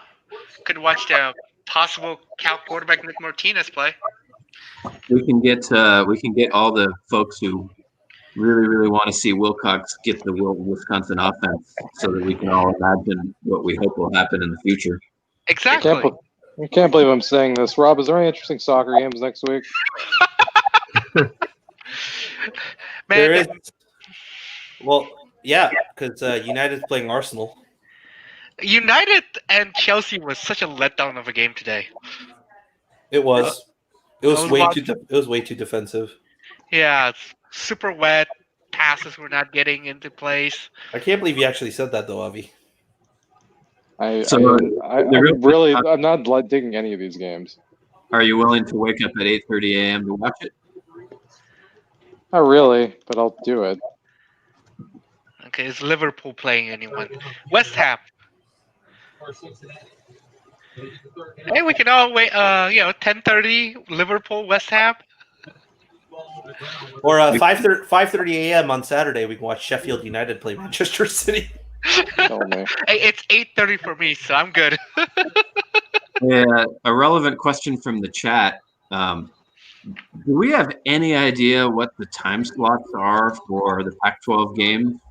No, We'll know Like- this week. we'll Does know that this week though. count? Yeah, we'll know by around Monday afternoon or Tuesday morning this week. I just kind of Yes. assumed they'd throw every game Pac-12 after dark since there's no fans to complain about the start time. You may as well put them where they could be aired on TV, but that's just my guess. Well, wait. We know that there's one 9 a.m. game this week or that first weekend, Yeah. right? That's the What? only. Yeah, there's the 9 a.m. ASU USC game. Mhm. Which I don't get. And Like, is that really going to up ratings for Pac-12 football? It's for East For Coast. East Coasters, sure. Yeah. I mean, There I guess was an analysis. people have their own games to watch. I mean, it's good for me. It means I can watch more Pac-12 games without games overlapping. So, maybe that's a plus. yeah, I think the likely scenario for Cal Washington is going to be a night game. I'm thinking 7:30 ESPN is probably my call. Yeah, I guess is there a better Pac-12 game on than Cal Washington? Oregon Stanford's the only other one, I think. I So would. Oregon Stanford will probably be like either the primetime game or I think afternoon. that'll be the 1 p.m. game on Fox. Oregon does tend to draw the eyeballs. Mm-hmm. yeah, Oregon will get usually the prime slot. Cal Washington will probably be like the evening game, and then UCLA Colorado. That no one cares about that game. The Carl Durrell Bowl, Arizona Utah, and then Wazoo OSU, which just screams like nightmare. So I'm looking ahead in the schedule because I want to see when we get our first weekday game. And this is exciting. Friday, the second week of Pac-12 play, we all get to watch Utah's defense destroy UCLA and Chip Kelly on a Friday night. Oh God! Great. That's gonna be fun. Wait, are we doing this just for Cal games, or are we doing the outlier games like the Friday night games too? I'd be down for the Friday night games. Oh my I God. think yeah. And then 1 week later, Oregon at UCLA Friday night. We can watch UCLA. No. UCLA at Oregon. Yeah, UCLA at Oregon on a Friday night. So UCLA for 2 weeks in a row is going to get defenestrated on a Friday night. This is great. Or in the ultimate 2020 mix-up, they'll both crush. They crush both teams, and we'll be like, "Is Chip Kelly back?" Hype. Somebody in the Pac-12 office has decided that UCLA was the team that we needed to inflict upon a national audience twice in a row. Someone put the score up because everyone's watching this game right now. Sean suggested Six Nations rugby. Are the All Blacks playing? If the All Blacks are playing, I'm down to watch. But if the Right. All Blacks are not playing. Let's see if I can remember this. The Six Nations is England, Wales, Ireland, Scotland, France, Italy? Is that right? So Great Britain +2, and +3. Sorry, Ireland. Yeah, you nailed it. Yeah.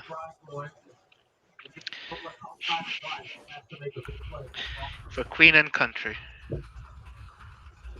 So week one, we can start looking ahead to the Pac-12 schedule since I just ran the football right now. So week one is ASU USC. the 9 a.m. game. Stanford, Oregon, Washington, Cal, Wazoo, OSU, and Arizona, Utah. What do you guys think is going to be the best of those 6 games? Oh, UCLA, Colorado. Sorry. I can tell you the game I'm most interested in watching is Arizona State USC. And not even for ha-ha reasons even. I'm curious to see how good USC's offense looks. I'm curious to see what Jaden Daniels year 2 looks like, since we're going to have to try to defend him. Yeah, how Graham Harrell adapts to Slovis. I mean, this is the 3rd year of St. Brown, right? Osiris St. Brown. That sounds right. I Yeah. thought this was the second. Who's Osiris St. Brown. for I think you're thinking USC? of the other guy. No, you're thinking of Amon Ross St. Brown. That's the US. Sorry, I mixed up my Egyptian gods. Sorry, that's on me. Yeah. Amon Ross 2nd year because he came in with JT Daniels, Oh, right. and their first year is when we beat him at SC, and then last year we lost here. So yep. So it's the 3rd year. Yeah, you're thinking of Tyler Vaughns. Has the new St. Brown committed yet? He was the last St. Brown. Amon Ross the last one. I made that too deadpan. My bad, Rob. You did. Amon Ra, yeah, junior. Hey, Brew McCoy saga ended. He's at back at SC. Yep. So wait, here's my question, to you guys. Which game, because we're not playing USC or UCLA, which game do the Cal team break out the Joe Roth unis for? I'm guessing they don't, sadly. They won't. Oh, wow! You don't think they'll play him in this year? Under Armour isn't giving us anything this year. We just were the last. Well, they've already sent their stuff because I mean, they've already had all our stuff made for this year prior. Yeah, but I don't think they probably produced the Joe Roths. They produce. It's part of their contract. They produce the Joe Roths every year, and they reuse the ones from last year. So, Did they change the contract? no, Maybe they're still under lawsuit, so they still have to. Yeah, the loss is spending. Hear me out. They might save it for the 7th game. So we're playing one California team this year. It's our marquee game. It's Stanford. That would be cool. I wouldn't mind. It would be nice to actually get a win wearing the Rock uniforms. I mean, that's the win. That's the easiest game on our schedule. Easier than Oregon State or Wazoo? I guess Oregon State. The only issue I have is They are road games, so that it's a road game. Wazoo is going to be in December, which is going to just be super weird. It's going to be like But do cold road games matter in COVID days? I mean, if it's -5 degrees, it will matter a little bit. Oregon State probably still the easiest game, though. You're right. Stanford is probably second. My hot take is that Wazoo will be the worst team in the North. But yeah, maybe not so much worse than Stanford. That the road home swing might make it a tougher game for us. I don't think that's too hot of a take. I think that's pretty likely. Yeah. What is going on here with SMU? They have dropped like every football I've watched them. The guy's last name is Beavers. It's like they don't want to catch the football. My guess is that we're going to break it out against Stanford. That's my goal too. I mean, because in my opinion, those are our best unique combinations right now. Uniform combinations. It's a nationally televised game on a Friday, so not a lot of competition, and it's a big game. So break them out. I am not comfortable with the rest of the country watching Cal Stanford with us, by the way.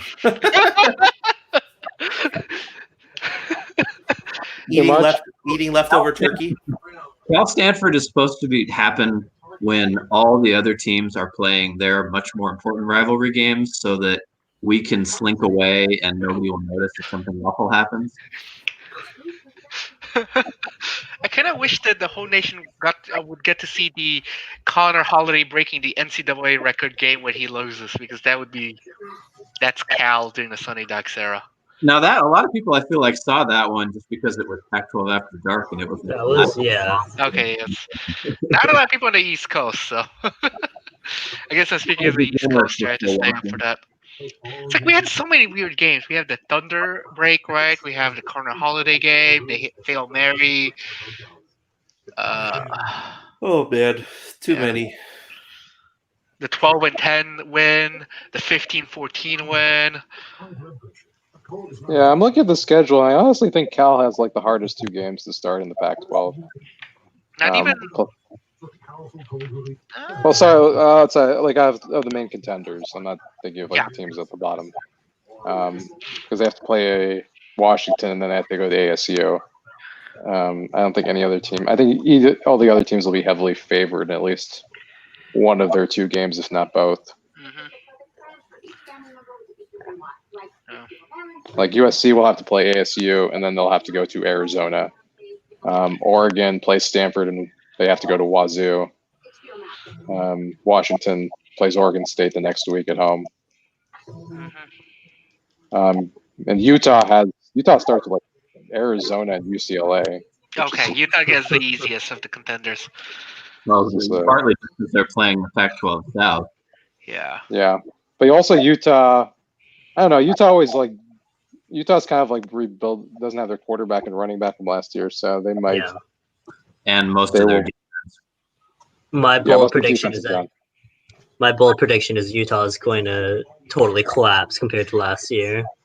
So now, here's the follow-up question to that. If Utah collapses because they lost so much talent, because of the condensed nature of the schedule and the crappiness of the Pac-12 South, that almost by definition means that somebody from the South, whether through skill or through luck, is going to pop up with an unexpectedly good season by pure circumstance. Which team is it?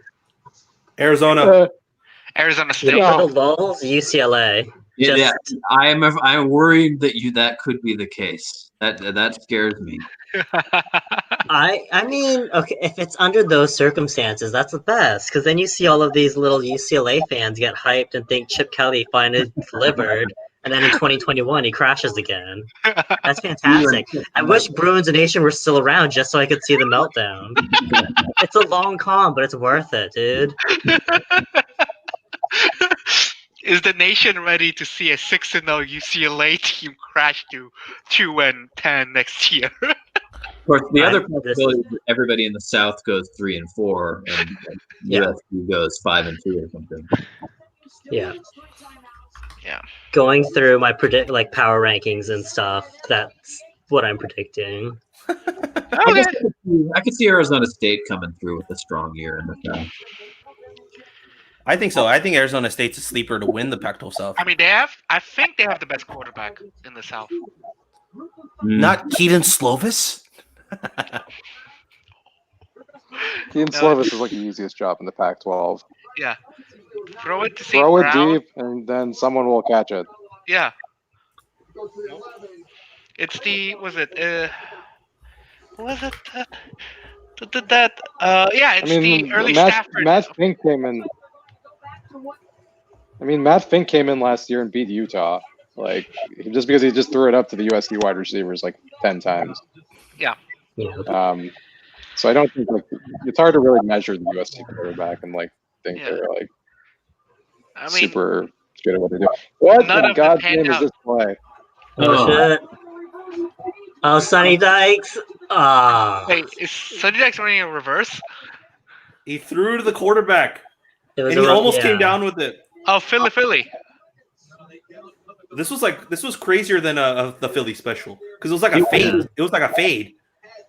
It would be just so poetic that if after a game of having wide receivers drop passes all game long, screw it, we're going to throw to the quarterback and makes an amazing catch. Was it Giselle Bundchen said about Brady's that Brady can't throw and catch himself after a Pats loss? It's worth noting that the SMU wide receiver coach who's seeing all these drops was a former Cal grad assistant, during the Dykes era. Who is it? David Grew. Touchdown. Oh, it's been called back. Oh, Oh my god. Now this really is like that big game where they called back 3 Cal touchdowns. Oh, Sonny. He looks we're getting some good Sunny. We're getting some good Sunny news today. It's only Sonny and Cal in Berkeley. Oh, this is awesome. I was so jealous of him. That Get is like shirt. that was like the most obvious hold on the planet. You have the guy giving Help! the signal while he's being held.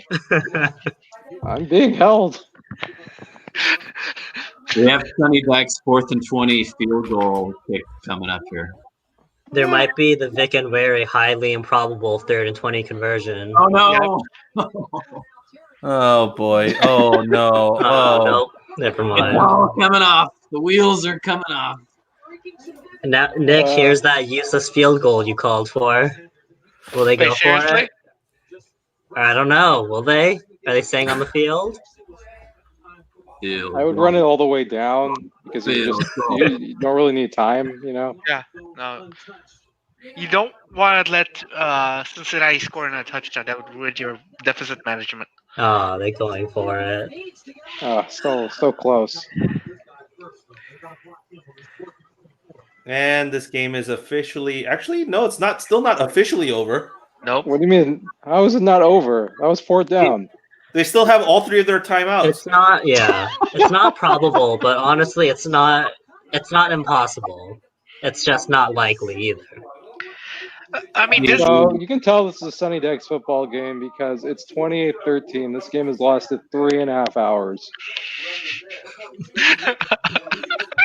Oh god, I forgot how It's like long it's like an unentertaining Cal game with Sonny.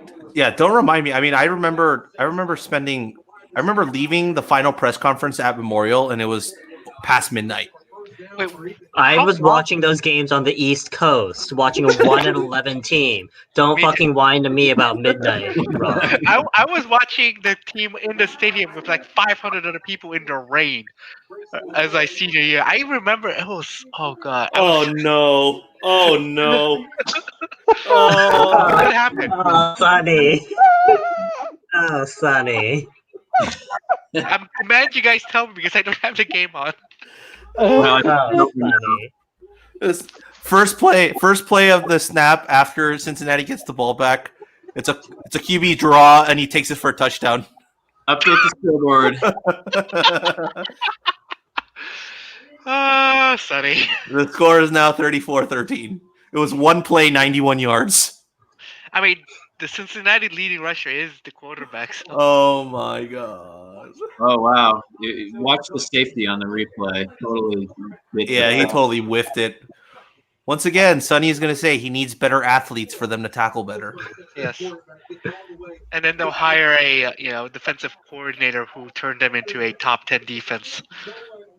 Literally the exact same guys. Imagine partying. Oh, they have a gong. Okay. Imagine being an SMU student and being like, I'm going to risk my body to watch us lose to Cincinnati by 30, 20. Well, I'm sure they went into the game thinking I'm going to watch our team win. I also don't think risk their body is part of their equation right now. Doesn't look like it. Wow. That's a good sunny face.